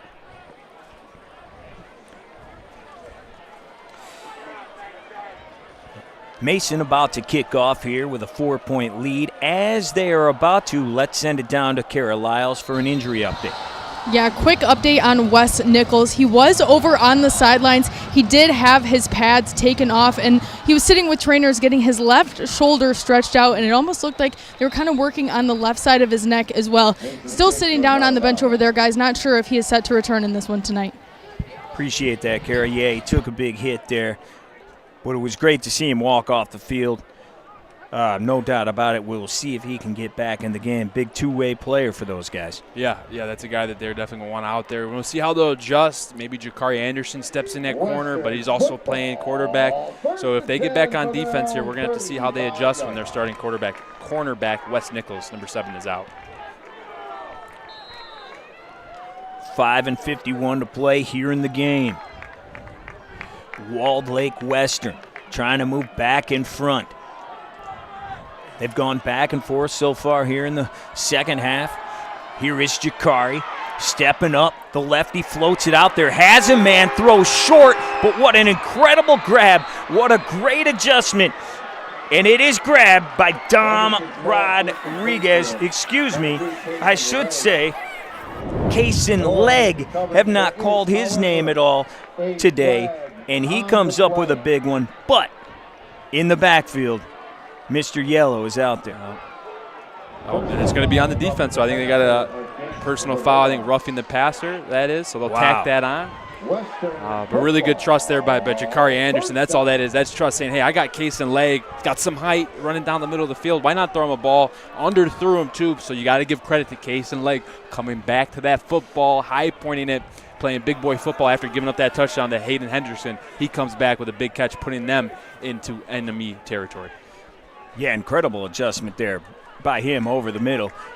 Defense was all over him, but he went and made a play. Yep, and coaches tell you high point that football. If he were to just kind of fade and hope that ball went in his hands, that ball is getting picked going the other way.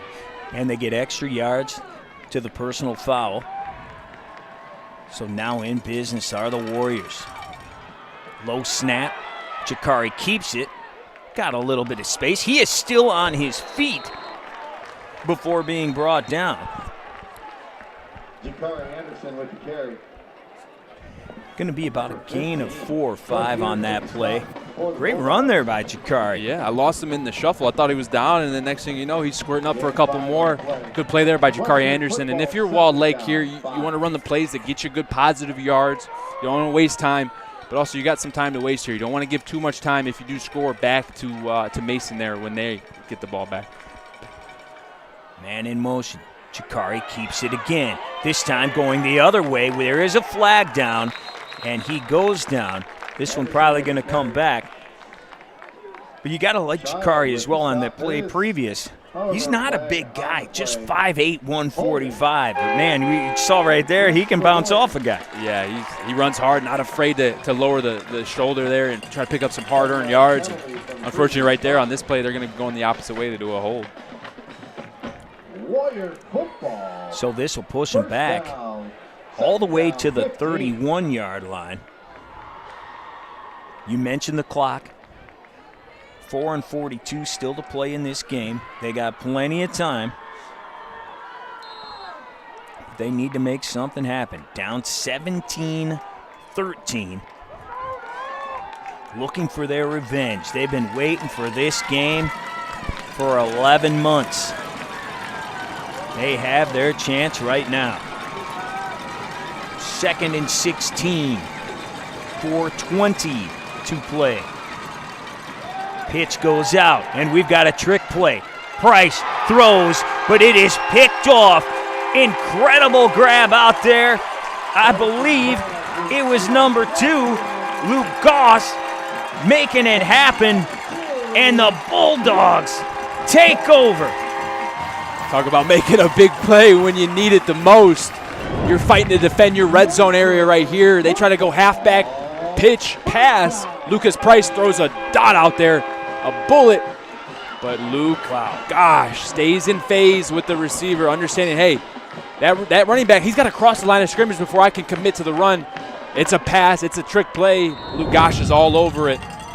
Not only is he a receiver on this team making plays on offense, but boy, can he catch on defense, too. Great play, great reading, and great drive on that football. Looked like a receiver there, didn't he? He went and got it. Cutting the receiver off, making the play. And now the 3rd interception of the game. That one coming from the running back, Lucas Price. Bulldogs now have the clock in their favor. 4:14 to go. Hand off, but nothing doing on that one. Brought down, loss of yards. That clock is ticking, though. 4 minutes to go. Ticking away. Good first play on defense. Creating a negative play, getting them behind the chains. Good play there by Kason Legg, not allowing Hayden Hendrickson to get around the edge, setting that edge, making a firm, complete tackle. Both teams with 2 timeouts remaining as that comes into play right now with 3:40 to go. It looks like Jakari Anderson has stepped in for Wes Nichols there at the corner position. 2nd and 14. Carswell has a man with him, but he needs to move, does not. And once again, just before the delay of game is called, the sideline has to call timeout. So now Mason down to 1.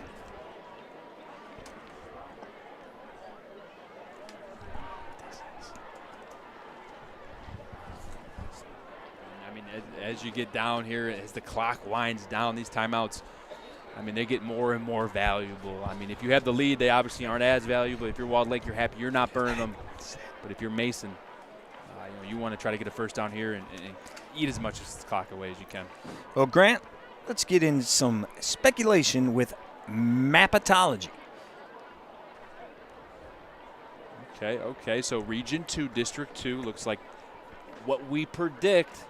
DeWitt, St. John's, Mason, and Lowell. This is just projections. This isn't solidified. But DeWitt, they are coming. They're very good season so far. They handed it to Mason earlier in the year, and Mason sitting there at number 2. Yeah, that game earlier in the year, you see they're in the same division. Here we go on the other side, District 1, Walled Lake Western right now, 7-0, and they will probably stay up there. But Fenton, huge. They play Mason next week, so that will maybe figure some things out there in those division standings. Carswell on 2nd and 13. He was in trouble right away. Gets brought down. And we have a timeout now. Walled Lake Western calls it. And let's go back to that mapatology if you can. Division 3, District 1. We had this up a second ago. Right now, Grant, the top seed is Walled Lake Western at 7-0, but there's Fenton at 7-0 as well, Avondale, and then Linden as well. That will be big. Fenton playing this week in the Flint Metro League Championship game. They are taking on Goodrich. See if they can pull that out tonight and then set up what probably will be a big showdown with Mason next week. Talk about getting your team ready for playoffs. I mean, Walled Lake Western, then the Fenton.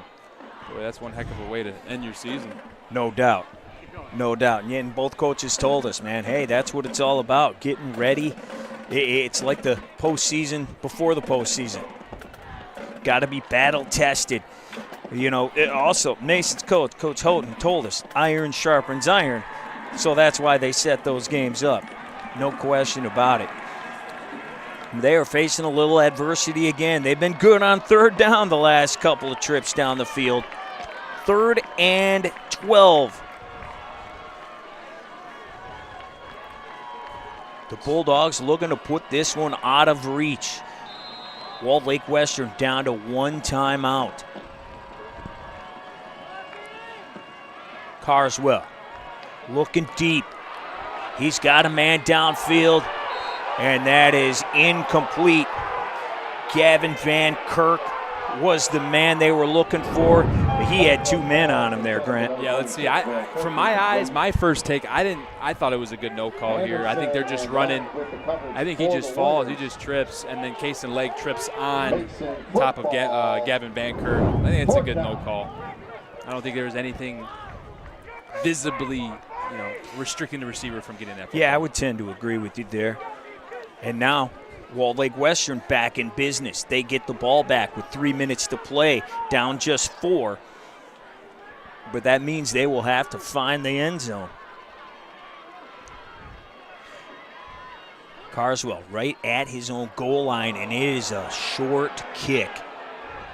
And it takes a Walled Lake Western bounce. Not the way Mason drew that one up at all. Walled Lake Western needs a touchdown. They got 255, but they only have to go 30 yards. Talk about a blessing right there. I mean, that ball went right in the air and came right back down. Essentially, he threw it to the first down marker. Walled Lake Western sitting here, I was thinking, okay, well, they're going to have to drive. They're going to need some explosive runs to get down the field.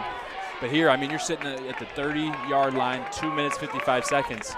If you run some good positive plays, stay ahead of the chains, you can have the opportunity here to close out this game right here, right now. They also have 1 timeout on this drive. The backup quarterback, Jakari Anderson, hands it off, up the gut, but nothing doing. Nothing doing. Stonewalled. Owen Attaway right there, the senior, 165-pound defensive end, number 7 there in on the tackle. Did a good job rallying to the football, not allowing that quick hitter by the fullback to get by that first line of the defense. Gets you just over the 30, so it's going to be about a gain of 1.5 yards. Jakari looking to win this game in a hostile environment on the road in Mason, just outside of the state capitol. Pitch out goes to Triplett, and he's got room this time. Waits, takes the block, gets over, and across the 20. That's going to be a first down for the Warriors. Yeah, you just got, I mean, right there, Lucas Hoffmeyer. That's good on good football. He's head-on blocking number 44, Logan Dorr. That was one of those matchups where it's a toss-up. You don't know who's going to win that, but right there, Lucas Hoffmeyer just puts Logan Dorr on his back, allowing Donovan Triplett to make a cut, making this a new set of downs here. New set of downs. Clock is running. Under 2 minutes to play. Walled Lake Western has to find the end zone. They've got 20 yards to go. Anderson under center. He's throwing. Over the middle. Got his man. Connected. Touchdown. 22. That is Trey Temple with the go-ahead tutty.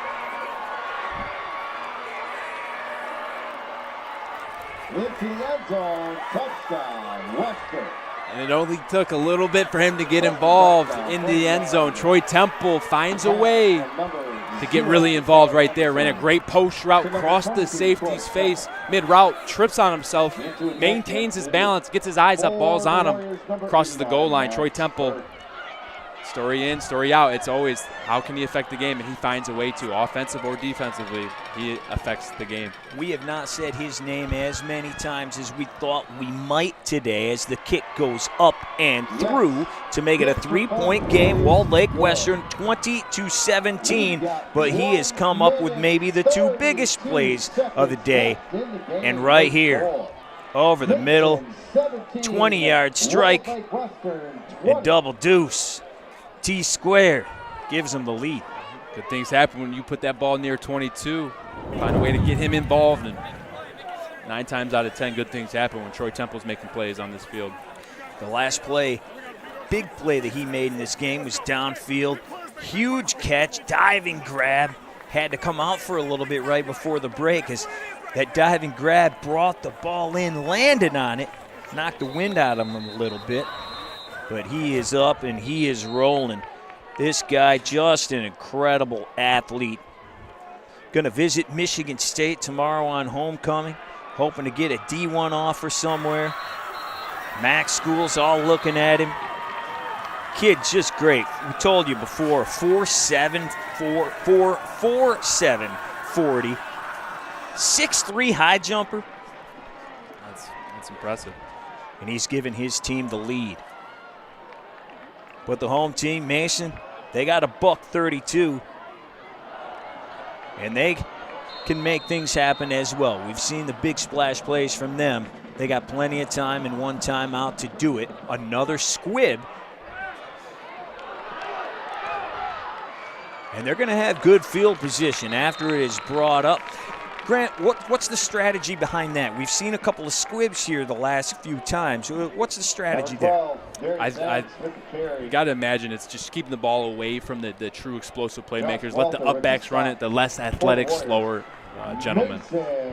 Well, our next Game Time Live football broadcast will be the KLAA Championship game. Top-ranked Belleville going on the road to take on Howell. Sean Belizean will be fresh off an airplane from Germany on the call. Grant will be there. Kara will be there as well. We'll check you out next Friday, October 25th. Here we go on first down. Slinging it out there.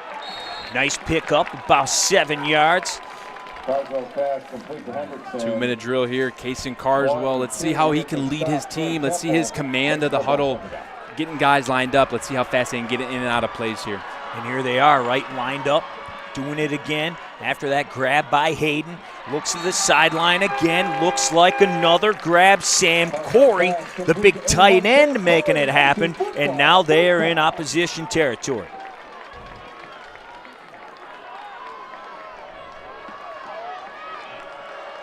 Clock will start on the whistle. 1 minute to go. The senior looking to the sideline again. There's big Corey again. Oh, almost broke it to get loose, but he is out of bounds. You can see Walled Lake Western, obviously, as the clock winds down, they're trying to protect the end zone, so they don't want to be in that cover zero look. Now they're playing off coverage, and you can see Kason Carswell is getting back into that rhythm, finding his quick throws to the sideline, allowing his guys to catch, get out of bounds. Let's see if Walled Lake Western tries to press up at all, because they only need a field goal to tie this game. Going to be 2nd and just 1. Empty backfield.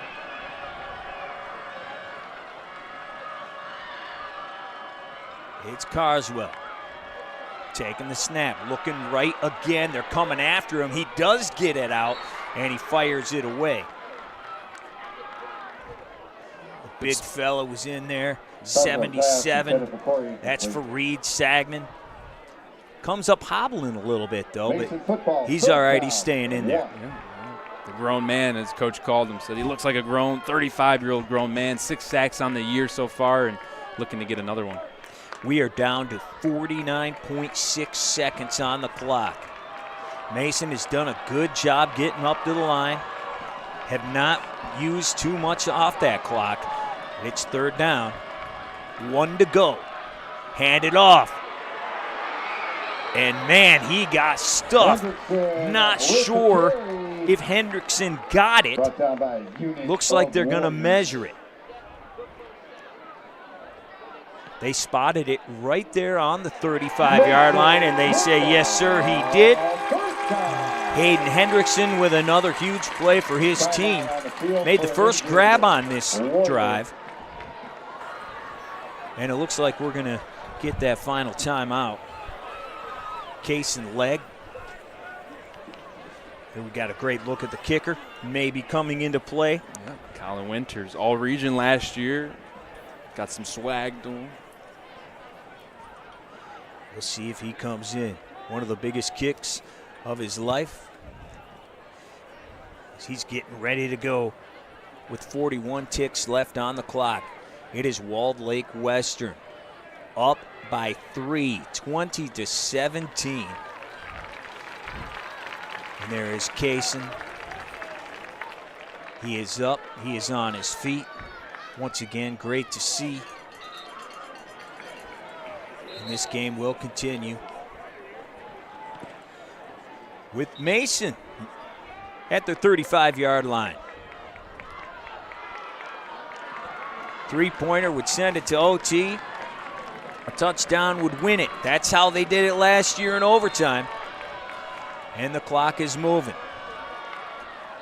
The senior by himself in the backfield. Fires to the sideline. Looking for the tight end again, but it is in and out of his hands.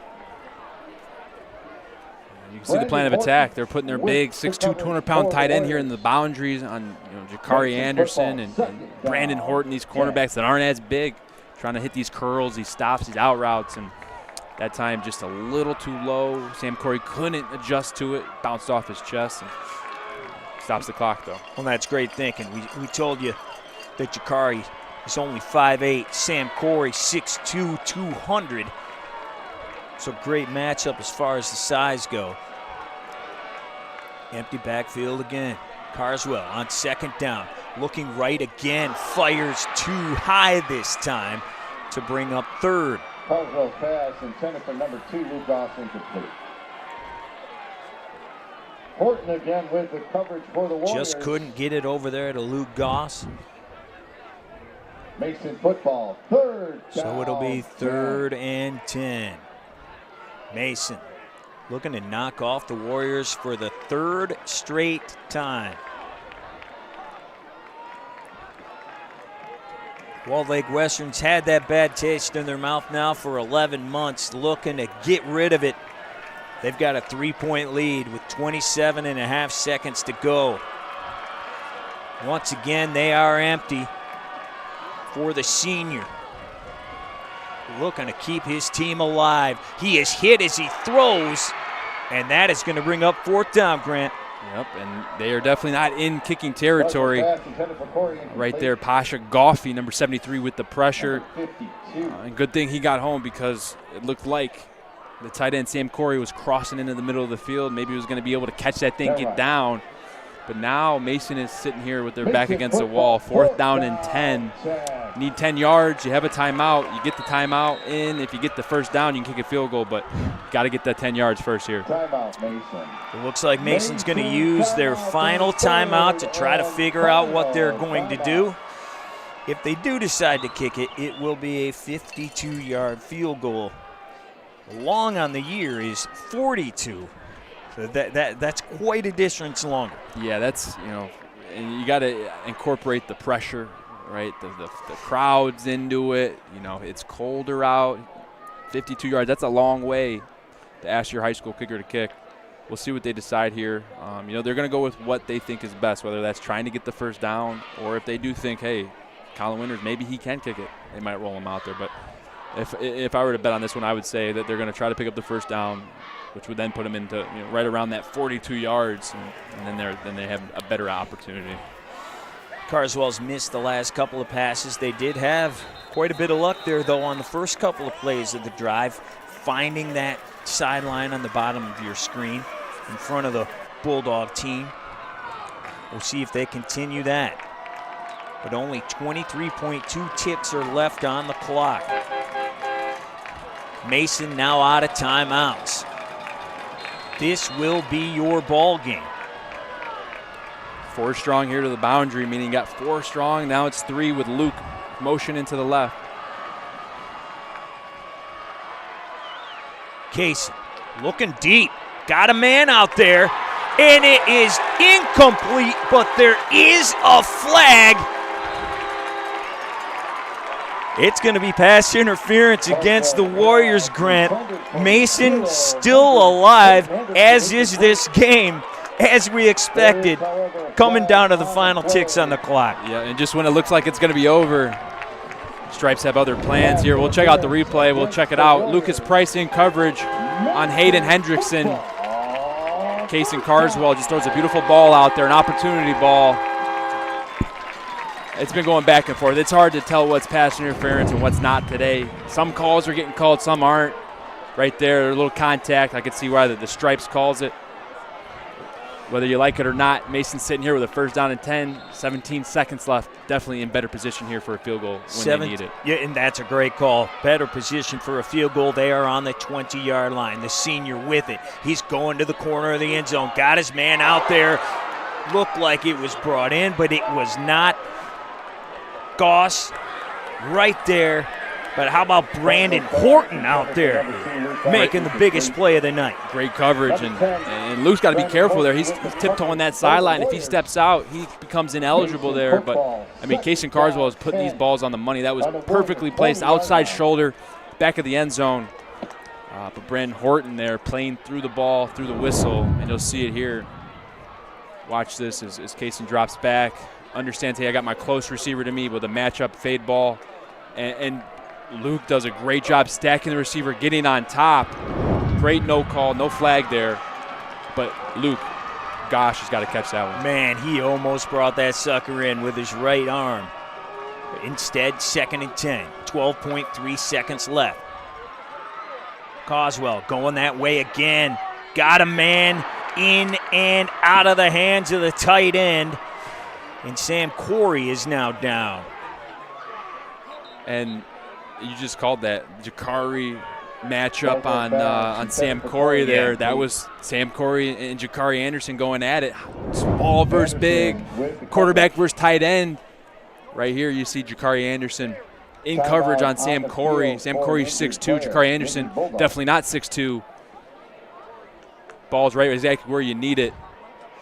And then Sam Corey just takes a tough fall there. Hopefully he's okay. And Jakari made a great play, obviously. Sam went up high, pointed the ball, but just at the last second, Jakari poked that sucker out of there. That would have been a 20-yard touchdown.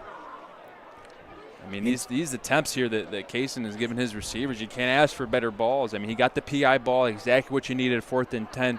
Beautiful job understanding, hey, he may not catch it, but I got to give an opportunity. 1, he could catch it. 2, could get the flag. Option B happened there. Next time he comes down, throws a beautiful ball to Luke Gosh. Luke Gosh just can't bring it in. Gives another opportunity. High ball to Sam Corey.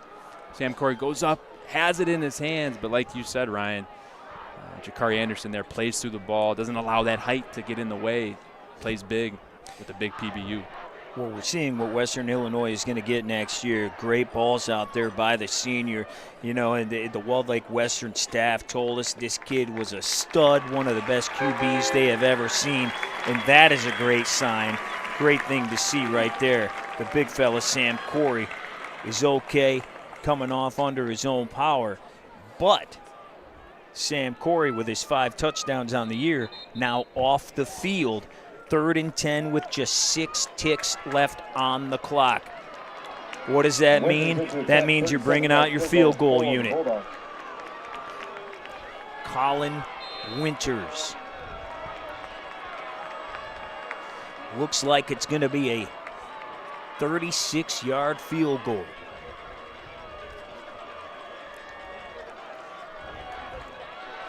The holder is Wyatt Ball. From straight away. It is up. And it is no good. Wide left, but we do have a flag.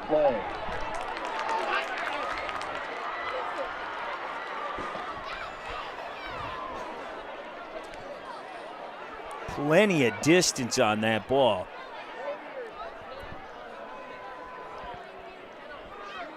Went just wide of the goalpost. We'll see what the White Hat has to say. 5-yard penalty. Is against Western. What else can we see in this game, Grant? Hey, I don't know. We're crossing a lot of bingo cards here. A lot of last-minute savior ball here being played here. Mason with another opportunity to put this thing through. That thing went up just wide right. The whole crowd erupted, got me a little excited. I was like, oh, wow. And then refs just went no good. But Walled Lake Western, again, hurts themselves, giving Mason another opportunity here. That's kind of been the story of this game. Now here's Mr. Winters from 21. This time, up and no good again. Same spot, exact spot. Walled Lake Western gets its revenge. They are dogpiling in the center of the field. The Warriors come to Mason and get the win. 20-17 is the final. And the Warriors improved to 8-0. Grant, this game, we just said it, had a little bit of everything, especially at the end. Yeah, I mean, last year, the last game ended by 3 points, and Mason came out on top. Almost went to overtime last year. This game was trending towards overtime. Looked like Mason had the edge all game, and then Walled Lake Western comes in, and Troy Temple with the game-winning touchdown. Mason just can't come back down and tie it up there. 2 missed kicks. That's tough to see, but I mean, like you said, great game. The Lakes Valley Conference champions improved to 8-0. Walled Lake Western knocks off Mason 20-17. We'll have your post-game coverage coming up. Stay right there. It's right after this.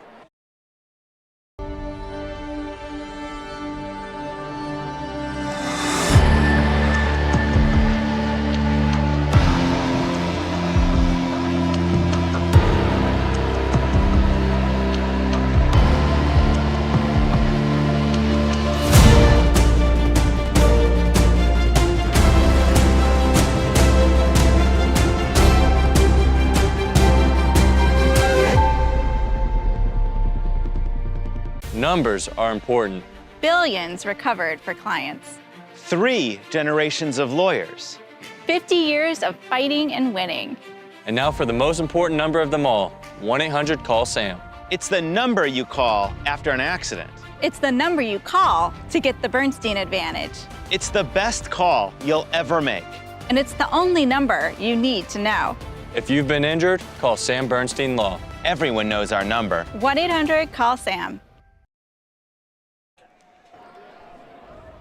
Welcome back to State Champs What an incredible game. Ryan Slocum alongside Grant Perry. It is Walled Lake Western winning 20-17, getting their revenge at Mason. You can't say enough about the Warriors. With their backup quarterback, they come in here and get the win, Grant. They did a great job, and Troy Temple did a fantastic job, and I think our partner down on the sidelines talking to him now. Yeah, let's head down to Carol Isles. Troy, 11 months for this feeling right here. So much history between these two teams. How much better does that make this game feel? It's just amazing atmosphere, and ever since last year playoffs, we've been preparing for a moment like this since beginning of summer. When you hear the play call that your number is going to get called for that winning touchdown, what was going through your mind in that moment? I'm going to do what I do in practice and just bring it onto the field and not worry about it, don't get nervous, keep my composure, and just run how I'm supposed to. Well, this game was a huge test for you guys, and you passed it. 8-0. How do you keep this momentum moving forward in the next couple weeks? I think that the next couple of games, we go off this momentum, but we keep looking at every game just like this one. Championship game, and just keep playing how we are. Troy, go ahead and go celebrate. Congratulations. All right, Walled Lake Western with a huge win over Mason tonight, Ryan. Yeah, and Troy Temple came up with a big play when they needed it. 20-yard game-winning touchdown. Game-winning touchdown. Big players make big plays when their numbers get called in the big moments, and that's exactly what Troy did. They say one group, one heartbeat. They showed it out there today. After losing twice to Mason last season, Walled Lake Western comes back, gets its revenge. Once again, a 3-point game. This time a little bit lower scoring than last year's regional, 20-17. The Lakes Valley Champs improved to 8-0. Thank you so much for joining us here on Game Time Live. For Grant Perry and Kara Lyles, my name is Ryan Slocum. We appreciate you tuning in, and we will see you next week from Howell in week number 9. State Champs Sports Network is presented by Lawrence Technological University. Be curious, make magic. Visit ltu.edu today. State Champs Game Time Live is delivered by Hungry Howie's Pizza, home of the original flavored crust pizza. State Champs Game Time Live is also brought to you by Reaction Technologies. Up your game. Go to reactiontechnologies.com for more information. The Construction Association of Michigan, the voice of the construction industry in Michigan. Alta Equipment, Michigan's #1 construction equipment provider, proudly representing the industry's top brands. Get the right equipment for your project every time with Alta Equipment. The Salvation Army, registered to ring campaign. Support the annual Red Cattle campaign. Go to registertoring.com today. And the Michigan High School Athletic Association, promoting the value and values of educational athletics.